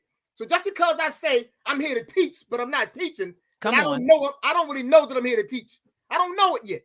You know what I'm saying? So we got to get to that. See, for us, our ancestors understood that thought, speech, and action was one. So what I do is what I know. It's simple as that. What I do is what I know. If I know how to educate, then I'll educate. If I don't know how to educate, I won't educate. See what drives me and motivates me It's the upliftment of African people, right? It's the upliftment of African people. So therefore, I am going to always put myself in a position to educate. To give you information, to give you knowledge, to build your character. I'm going to always chisel at the fuzzy parts of your character. Say, hey, that's not good. Don't do that. Do it this way. Because education is also about human growth and development. You got to be refined through the process of education. You just can't come out with a bunch of academics and say you educated, but you got poor character, right? Come on. That's not education. Education is therapeutic. It builds you. It refines you. It enhances you. It transforms you. Yes, it transforms. That's education. Come on. Because the skills that you are utilizing, you already have those skills. You already have the passion. Our task is to refine you, put you through a process that's going to make you a better person. And that's what I do with this. Me and my wife do it in Yame and Mujasi. They don't get a break. We love them to death. We love on them. I laugh with them. I get silly with them. But they know when it's time to do your work, you got to do your work. And I don't monitor them because they're no good if I got to monitor them. They are self-educated. We show them the methodologies and then let them go do it. Ask what this word mean. How many dictionaries do you have in your room? I got 3 dictionaries. Then use one of them dictionaries. What's that? Don't do that. You can't be lazy in this house. You can't be lazy in this house. And that's how I deal with them. Don't come and ask me what? No, figure it out. Process elimination. That's how you got to deal with them. So the entire rearing process is developmental. Now it's to the point that he's teaching me things, right? He's teaching me about diamonds and carbons because I don't know all those elements. He know all those elements because he's gone that much further. So now he come back and Daddy, did you know that, what you was talking about today about the diamond and the carbon? Carbon, it takes a billion years for carbon to turn into a diamond. A billion years for carbon to become a diamond. Like this, I'm studying the elements now, right? So the relationship is developmental. It has to be reciprocal. That's the only way it's going to be a good. It's good, right? See, education is a unique dance between the individuals that's involved. It's a mystic dance, and if you don't create that, you're not creating the conditions for true education. Because the building block to life is vibrations. So everything we do should replicate vibrations. It should be a back and forth reciprocity, right? So. That's what I would add. I love everybody that's in the chat. I always love you, Dr. Maat. Mama. Love you too, Baba. Every chance I get a chance to tune in the tap in, I'm gonna tap in. And I appreciate that, Baba. I appreciate you coming on. And then look, so Queen, one of my best friends, she said, he just made me scream. I said, Queen, I'm like that all the time. When he gets up and he starts speaking, he'll tell you, I'll be in the crowd, speak, Baba. I mean, go ahead, Baba, go ahead. I'm in the crowd screaming and hollering every time he get up to speak because of his intellect. His information is always on point. His wisdom is fire. His passion for our people is fire. Baba, let me ask you this. Have you ever thought, or you and your queen, do you all have parenting classes on parenting? Because a lot of people, to be honest with you, don't know how to parent. Do you offer guidance on that? So we do have a consulting business that we do together, and within that consulting business, we deal with some different topics. So we have dealt with individuals around parenting. However, we do want to build something out more specific to parenting per se, because we've come to that realization that in the area of parenting, some of us just genuinely don't know. Our intentions is not to do it incorrectly. We just don't know how to do it the best way, and we don't have those models or any guidance around us. So we want to be able to bring that to our people. Yeah, we need Baba. We need some seminars. Seriously. I mean, we talk about a lot of issues in the community: racism, misandry, misogyny, miseducation, all of that stuff, poverty, bigotry. But rarely do we have conversations centered around poor parenting. I didn't mean to say the other P word because I forgot we got the babies. But poor parenting. We never talk about that in the community. And that is an issue. We talk about broken families, broken homes, all of that stuff. But rarely are there conversations centered around parenting. And so, Baba, I would love if we could even get together and have a virtual seminar, different workshops, an all-day workshop talking about child rearing. What does that look like? And even bring in, we could talk to Baba Baruti. I know right now he said he's taking a break until about February the 1st. But, contact him after February, him and Mama Ya, some of the elders that we hold in high regard, you, Mama Ife and Baba Amin, Mama and Koy, and really like have a conversation about parenting. What does healthy parenting look like? What does healthy co-parenting look like, Baba? Because you got one parent that may be teaching the child one set of values, right? One set of values and principles. But then you have another, the other parent is taking them in another direction. So now you have the child kind of in the middle feeling, pulled in different directions. And I know because I bear witness to it. So we need to do something centered around parenting and co-parenting. And so maybe even, Baba, if it's just a weekend, maybe one day that Saturday we focus on co-parenting, right? And then another one, parenting. So healthy co-parenting one day and then parenting another day. So what's your thoughts on that, Baba? If we could do that, because people in the chat said they like that. No, I think it's an excellent idea. It's most definitely needed. We have to create all those types of processes to move us along in this process. What I would add, I think that where people get jammed up at, I think as a people, we have to come to the realization that culture is critical. And once we come to the realization that culture is critical, then we can understand that there's a culture way in which we did what we did as a people. And the more we come to understand how we did what we did when it comes to children, it's going to make it easier for us to rear these children that we're giving birth to in this particular land here. Like that's because oftentimes what's happening is we're mimicking their way. Like even when we do what our parents done and their parents done, we're still mimicking their way. So the objective is to get out of their way. Like Nyame is 10, right? But at 10 mathematically, he's learning algebra and geometry. Right. So I couldn't even put Nyame inside any of these schools right now, because at 10 years old, he would go into 5th grade. And they would take him back to either some type of fractions and things like that. But he done been past fractions and multiplication, so he's doing equations and geometry, right? Mm-hmm. And the reason why most of our children don't move at this rate is because we follow their model. Their model is this: move real slow throughout the year, joke and play over the summertime. They forget everything, and then you got to start back over in September, right? That's the model we follow. So Nyame and Mujahid, there is no break, right? Because learning is an ongoing process, right? And if we understand that learning is tied into the learning process, then we don't got to think about taking 2 months off. And we don't got to think about, well, they've been in school the whole year. They deserve a break. So that's backwards thinking. Your entire time in existence should be learning. Absolutely. Should be learning. So you can be a perfected being. And that's what our ancestors in ancient Kemet was trying to do. They set out to be perfected beings by mastering knowledge of self. Mastering knowledge of self so they can be perfected. We don't got to say things like the Europeans say, you're just a human being, ain't nobody perfect. Well, that's bullcrap. We ain't got to say that, right? Come on.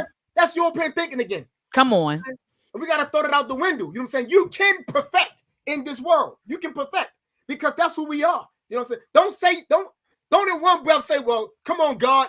And then in the next breath say, well, you just human, you imperfect, right? Don't do that. See, we use terminologies and phrases given to us by people who do not understand anything about what it means to be African. We use their terminologies and phrases to describe ourselves and thereby limiting ourselves.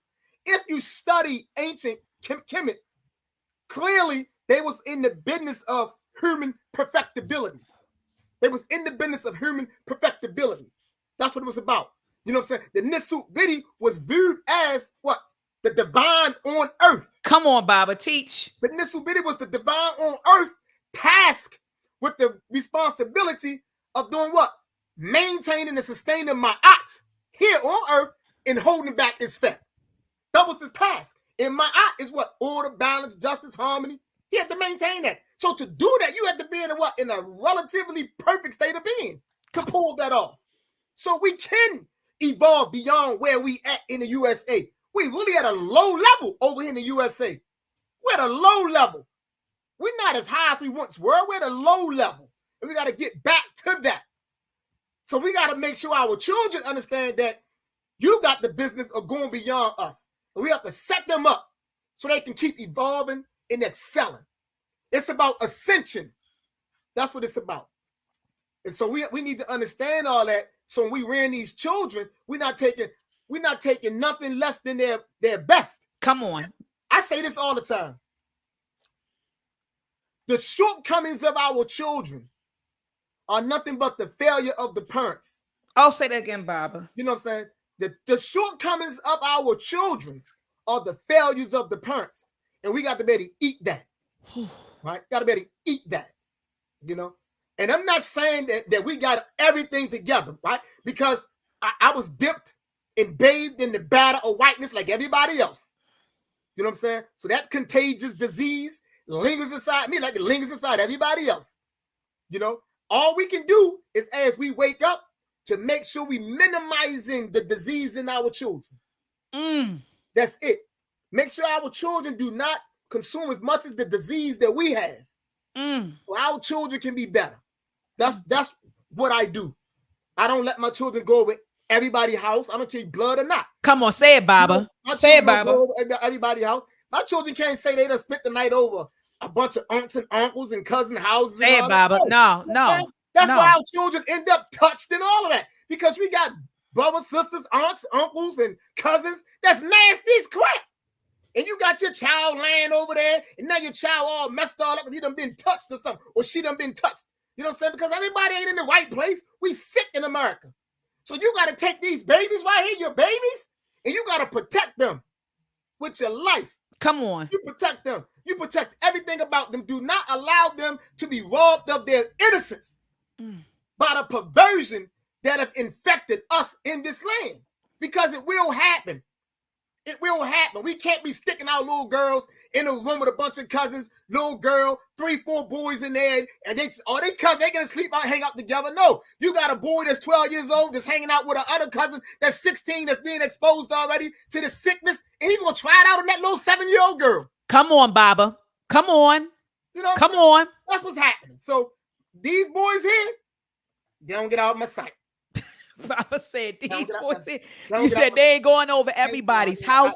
And then even, Baba, when you said toys, I never even thought about when you said the more toys they have, the more distracted they become. I didn't catch that until, oh my goodness, I didn't think of that until probably Jay was 10, maybe 9, 10. And I was like, enough with the toys.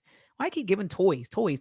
Give stocks. You know, save some money in the bank account, get books, give STEM kits. You know what I mean, Baba? Like that stuff, toys for Kwanzaa. Why do you, no, we're going to give books. We're going to give something that's going to advance them and push them along. You said the more toys they have, the more distracted that they are. And Baba, I'm telling you, somebody said in the chat, hold on, what she say? She said, when you were talking, she said, I think I just had a whole Baptist fit listening to Bob. They said they think they had a Baptist fit Bob over there listening to you. And people are saying, Ashe, Baba, Ashe. People said nothing but facts. People said, oh my goodness, they dropped it. They said, right, I never thought of the toy thing like that. The fire icon, Chris Johnson, his brother said, that's exactly how I move with my children. Much respect. You're right, Baba. We sending our children into environments, like you said, you don't know what other children have been exposed to. And I remember when we were putting together the Asafo camp, and you and I were talking about it. Remember, I said, Bob, I just want to take the boys away. I just want to take them, you know, and we just go somewhere and we go away. And you said, well, if we do that, you said, I'm telling you, the cost is going to go up. You said, because I would want to put a Baba. I wouldn't want all of the boys in the same room with each other. You said, I would want a Baba in each room. And you said, so we're looking at more, you know, more manpower, more hours, and the cost will go up. And I said, well, Baba, why you say that? You said, because at the end of the day, you don't know who has been exposed to what. You don't know. And you even suggested, because I said, well, I want to do 11 to 14. You said, no. Let's make it 12 to 14. Let's keep the age group tight, because you don't know. You want boys in there who have similar experiences at this point. You said, because other, you know, Baba, I'm telling you, listening to you is always an honor, is always a joy. You always keep me on. Even that's why I call you when I have it, Baba. What you think about this, Baba? This is going on. Baba, I appreciate you I appreciate your wisdom. And family, you see that he doesn't just talk. He doesn't get online and just talk this stuff. He lives it. He practices it. He is it. Okay. So this is not something that we just sat down and talked to his son in Yame. So you see the product of his thoughts, his ideas, his work. You see it. You see it. And so, Baba, I thank you. Like I tell people, it's an honor to be working with you. I've always watched PLM from afar. You remember I had sent Mama Ife that message. Yeah. I said, y'all don't even call. It didn't tell me anything. And I didn't know. And I was really in my feelings because I love PLM. I love PLM. I was going down to Grub Factory. We were leaving the book club meetings every Saturday. People know we're going to the Grub Factory. We're going to get our burgers from the Grub Factory, bringing the children's there. I've heard about all of the study groups. I've bear witness how you transform the lives of men and women in Baltimore, the different programs.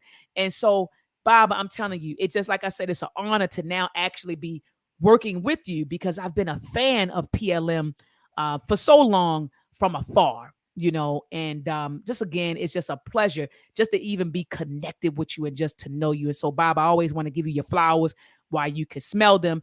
And as I've said to you on the phone and I've said to this platform plenty of times, I said, I will follow this man into a war if he called me.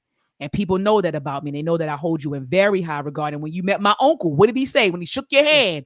What did he say to you? He said, whoo, he said, my niece. Yeah. He said, my niece speaks very highly of you. She holds you in very high regard. And that's my uncle. And so people know, how I feel about you and how I feel about the PLM family. Like the sentiments is the same on this end.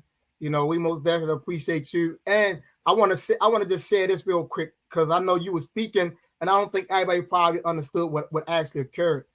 So there was a celebration for me 2 years ago that my wife and some sisters put on.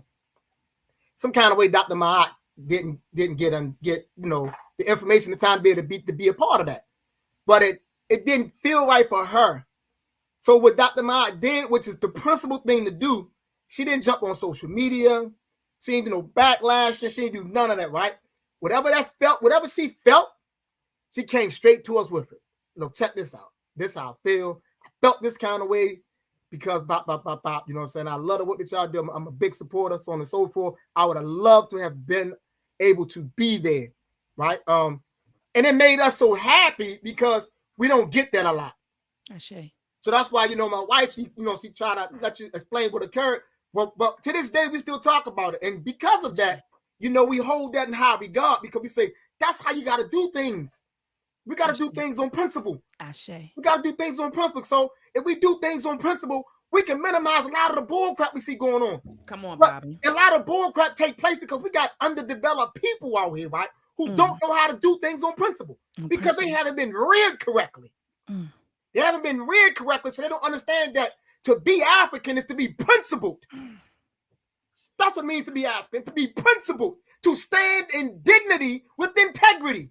That's what it means. It's not a proclamation. Africa is a demonstration starting in the mind.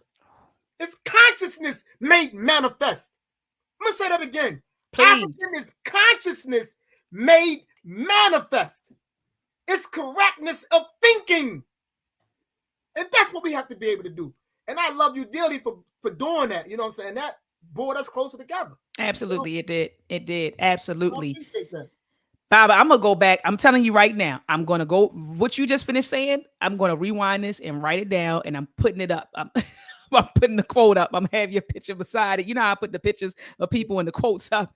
I'm taking that, Baba. I'm putting your picture up, your name, and you're going to see a quote fly tomorrow. That was powerful what you said. To be African, you said, is to be the manifestation of consciousness. That's what I got from it.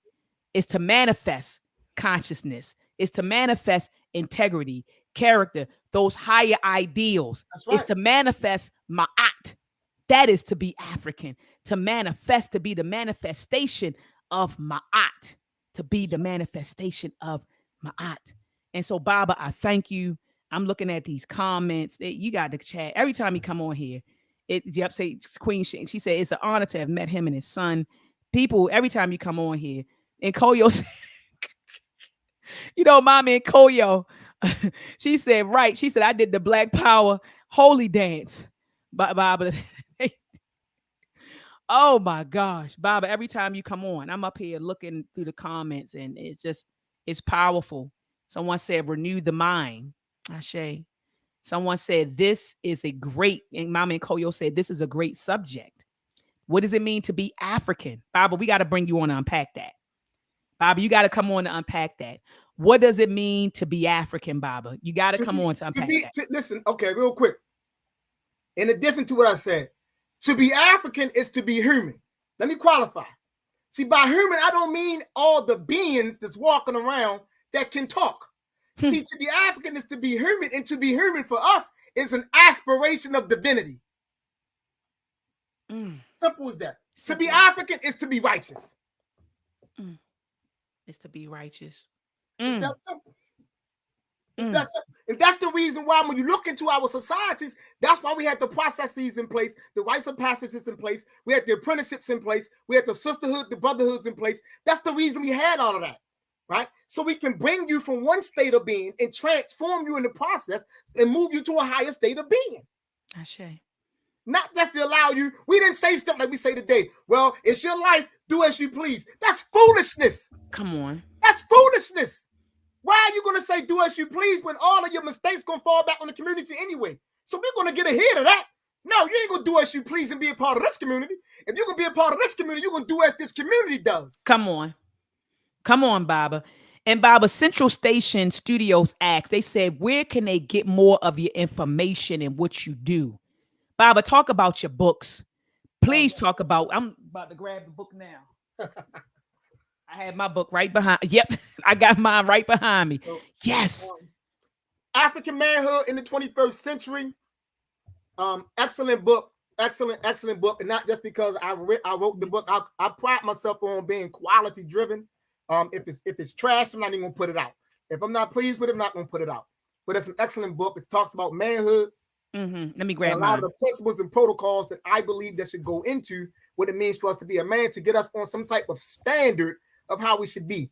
There are things that we see a lot of individuals doing out here that call themselves men that's just unbecoming of an African man.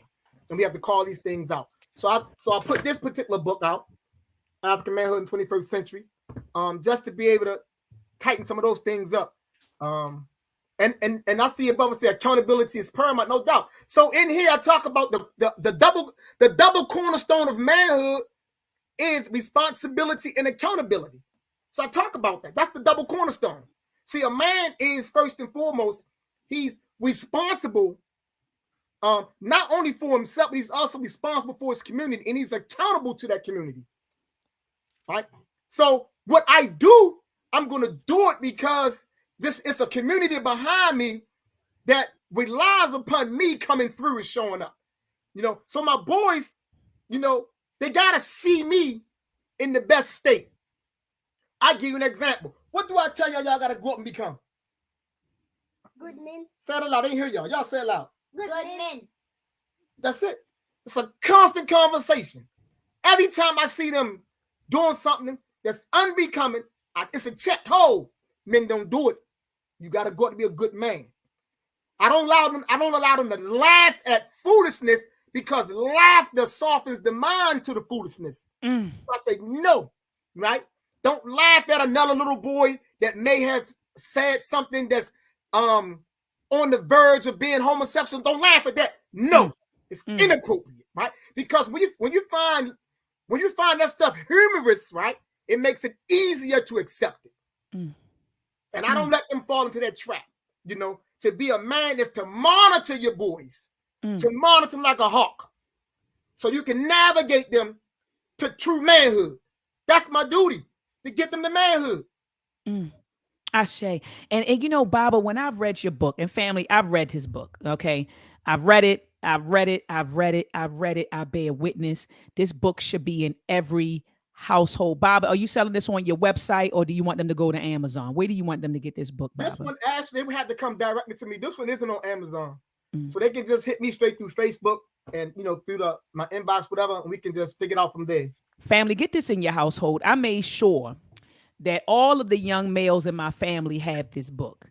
Literally, it's pictures. If you go to my Facebook page, it's pictures of my cousins, of my god babies. All of them have this book and they've read it.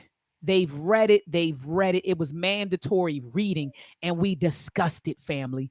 Make sure you get this book. I remember having a conversation with Baba about it, and I said they're attributes that I was pushing and talking to our young men about in our family, but I didn't qualify it as a Ma'atian man. It was certain aspects. So, Baba, I'm telling them, hold yourself accountable. I'm talking to them about accountability, about responsibility, about discipline, about honesty, about, moving with a purpose, about reconciliation, right? Like, not so much reconciliation, but a resolution. So having conversation with them about resolving issues, resolving things. And I had no idea that I was describing a Ma'atian man. And so literally, Baba has right here, he calls it a Ma'atic man. Okay? A Ma'atic man. And you see, Baba, you see my chicken scratches, right? Yes. In my circles. Okay. Because I read it. I read it, family. So I wasn't lying to y'all. I read it. And so my chicken scratches and stuff like that, I circled certain things.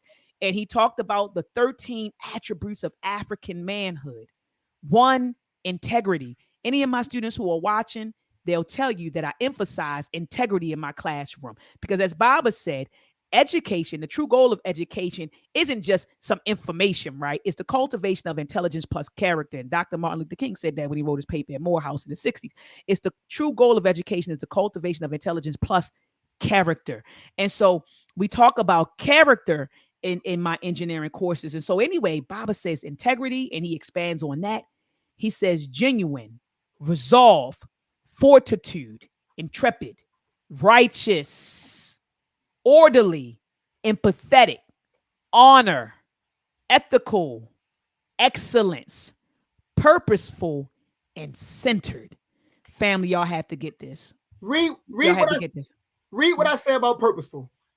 Oh yeah, that would be powerful, because we talking about Nia. Hold on. Let me get back to it, Baba, because I closed my book up. All right, here we go. Purposeful. He said an African man lives in a perpetual moment of purpose. His actions are always dictated by purpose, thus rendering his existence purposeful. An African man exists to fulfill a purpose. Baba, look what I wrote. You see, I have it in brackets. Hold on. I want you to show you before I read what you wrote next. You see the bracket? I can see you. Okay.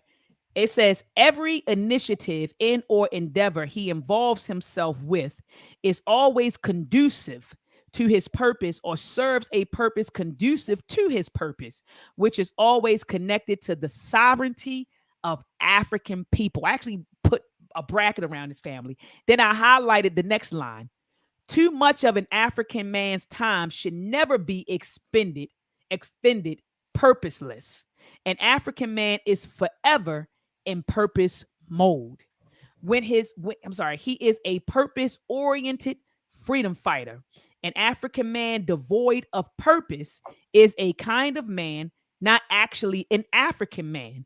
To be without purpose is to wander aimlessly throughout life. This is not an African man, for an African man stands in and is defined by his purpose. Family, get this book. And I love, Bob, I got to keep it real with you.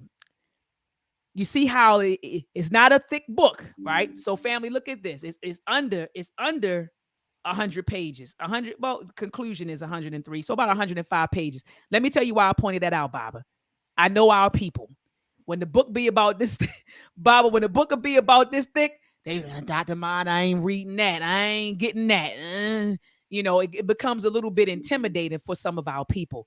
Family, this book is about 100 pages of power-packed information for our young boys and even for our young girls. When I talked to Baba about it, I said, Baba, is this good for young girls to read? And he said, absolutely. And let me tell you why I asked that, family, because it's important that our young girls recognize a man. A lot of our girls are getting caught up, and I could say for the boys too, a lot of our young men, they're getting caught up with females who haven't evolved or who haven't entered into womanhood. They're not women. Let's just be honest. They're not African women. And then you have our girls getting caught up with these boys who aren't African men. Okay, because our society tells us, Baba, that if you turn 18, you're a man. You turn 18, you're a woman. You've gone through puberty, you can procreate, you're 18 or you're 21, you're a man now. And we have to understand that, you know, being called a man, being called a woman is a right, it's a title. It's something that you got to earn. It's not something that you just become because of your age. As Baba stated, you go through a process, you get vetted. And so, family, please make sure you get this book. Even give it out to your young girls. So when she's out there looking for a man, she knows what she's looking for. She's not saying, oh, he's a man, girl, because he out there, he hustling, he doing this thing, his pants are sagging, and girl, he out here, he beating up these dudes. No, that's not manhood. And so we got to make sure that our young girls also, because some of you might say, well, Dr. Maat, I ain't going to get that book. I got 2 little girls. Give these little girls this book. Give these little girls this book so when they grow up, they know what they're looking for when they're looking for a man. They know what attributes to look for when they're looking for a man. And it's not because his pants are sagging and the type of tennis he wear, or how often he's in the gym, and his muscles and his beard. We do all of that, Bob. Oh, his beard. Look at his muscles. Oh, look at his shoulders. You know, oh, he's a man, girl. Oh, look at him. Look how he walk. You know, no, that's superficial crap. That's surface crap. You know, or vice versa. The young men are looking, oh, look at the hips, look at the body, look at the shape, look at the face. You know, so family, let's get this book. Baba, people want to know. They're in the chat, and I think someone said, do you have a website at all? Do you have a website? They asked. I think Goddess Yemiya said, do you have a website? Here it is. It's not. I have a website, but it's not operational. So at this point, hopefully I'll have it operational before the end of January. Okay, because she said she doesn't have social media. Yes.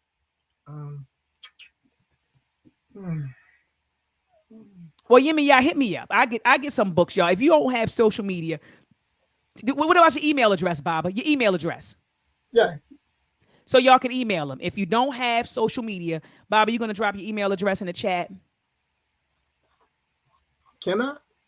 Yeah, I could do it. You want me to drop it in the chat? Which one do you want me to give them? I'm sending it to you now. Okay. All right. So family, if you don't have social media, just hit them up via email. Hit them up via email, family. And Mama and Koyo, you all are doing a Kwanzaa marathon, I heard, this Saturday from 11 to 4, the Uhuru Academy. I'll be in the building, all the Watoto. We're going to be on. I'm going to get the Watoto and my family to log on for the Kwanzaa marathon that you all have going on. I believe it's from 11 to 4, Mama and Koyo. She put the quote in here. Yeah, I'm putting this up, Mama. African is consciousness made manifest.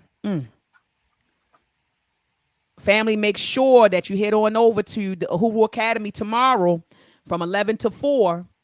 All right, they're having a Kwanzaa marathon. So I'm going to go live and talk about Kuumba for a second, and then I'm out. I'm joining the marathon. I'm going over to the Uhuru Academy, and we're going to get on there and celebrate. All right, and so Baba Imhotep's this is his email address, afatu@yahoo.com. Yes, a marathon queen.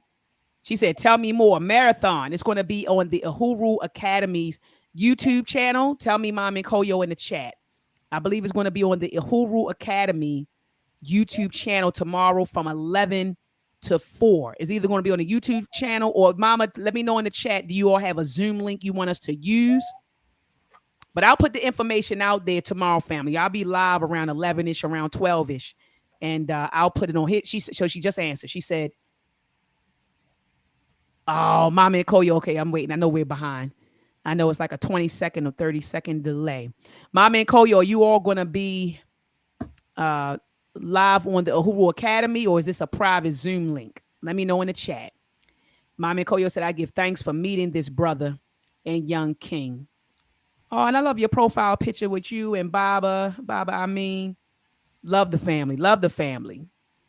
But let me know, Mama and Koyo, so I'll let the people know if you all are doing like a Zoom, a private Zoom, or is it going to be...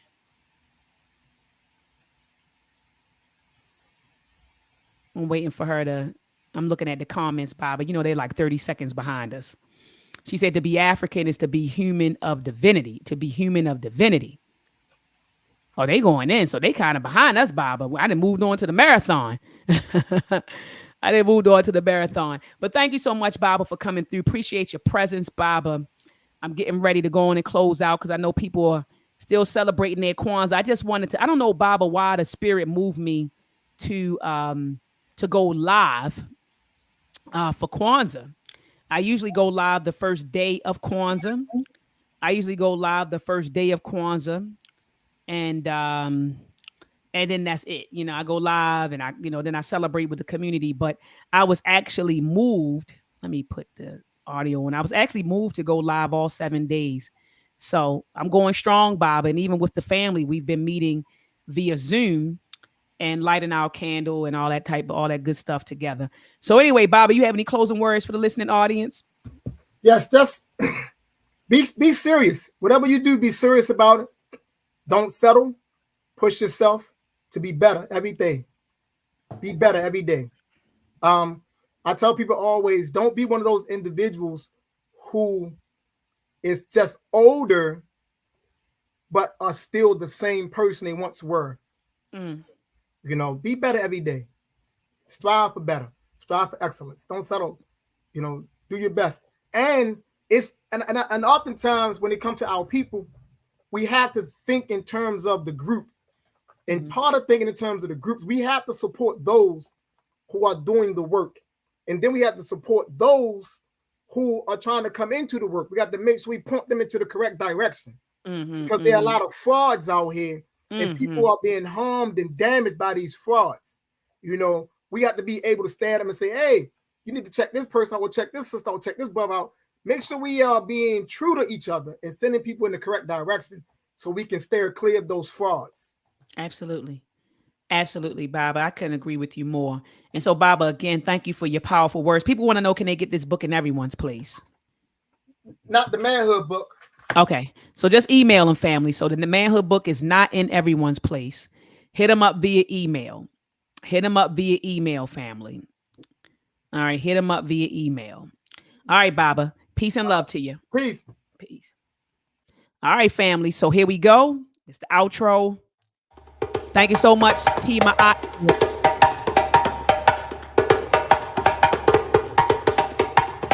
Here's a song at this point. Let's celebrate Kwanzaa, the way of Egun Omude.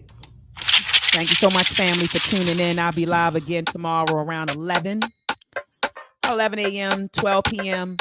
Just make sure you subscribe. Hit the notification bell so that whenever I go live, you will be notified. Enjoy your Kwanzaa, family. Peace and love.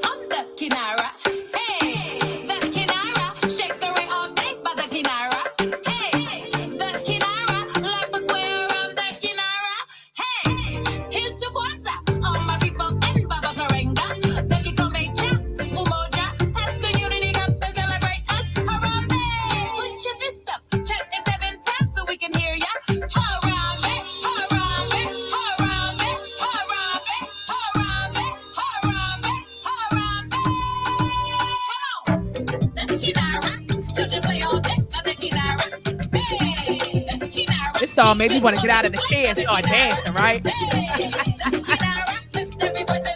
Start dancing with all of them.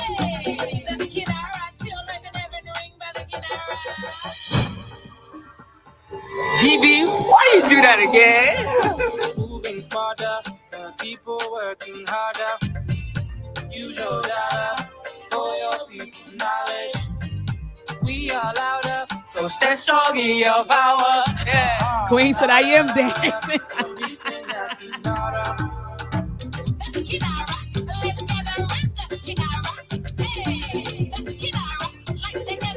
Boy, I love our people. Our people are just beautiful, family.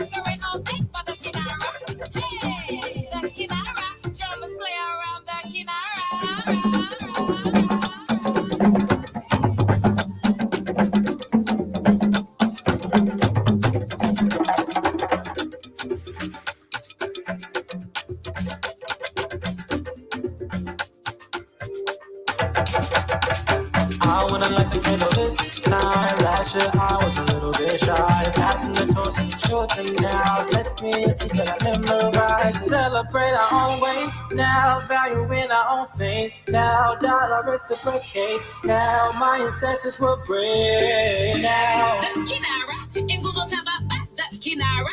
Hey, say Umoja, mamas and babas teach by the Kinara. You better pay attention and sensitive while around the Kinara.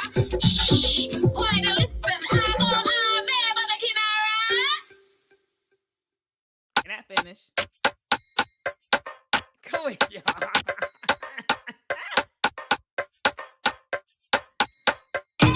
Here's to Kwanzaa, all my people in Baba Karenga. Becky Kombecha, Umoja, Pastor Unity Cup and celebrate us. Harambe, put your fist up, chest it 7 times so we can hear ya. Harambe, Harambe, Harambe, Harambe, Harambe, Harambe, Harambe.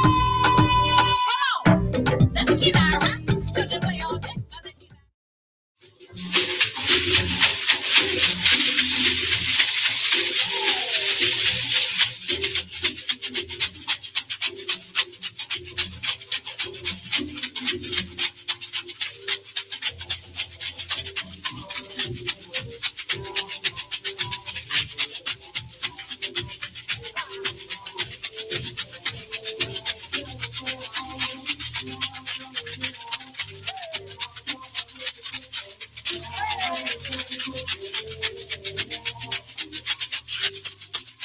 All right, Queen Mother.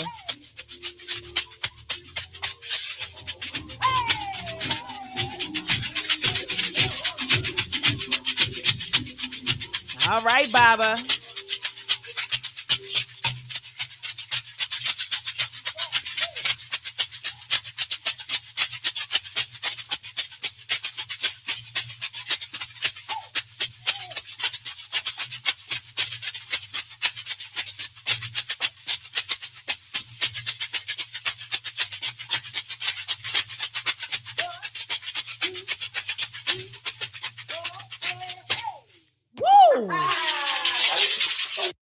Oh man, y'all. Let me drop the link to this video in the chat, family. Oh my gosh.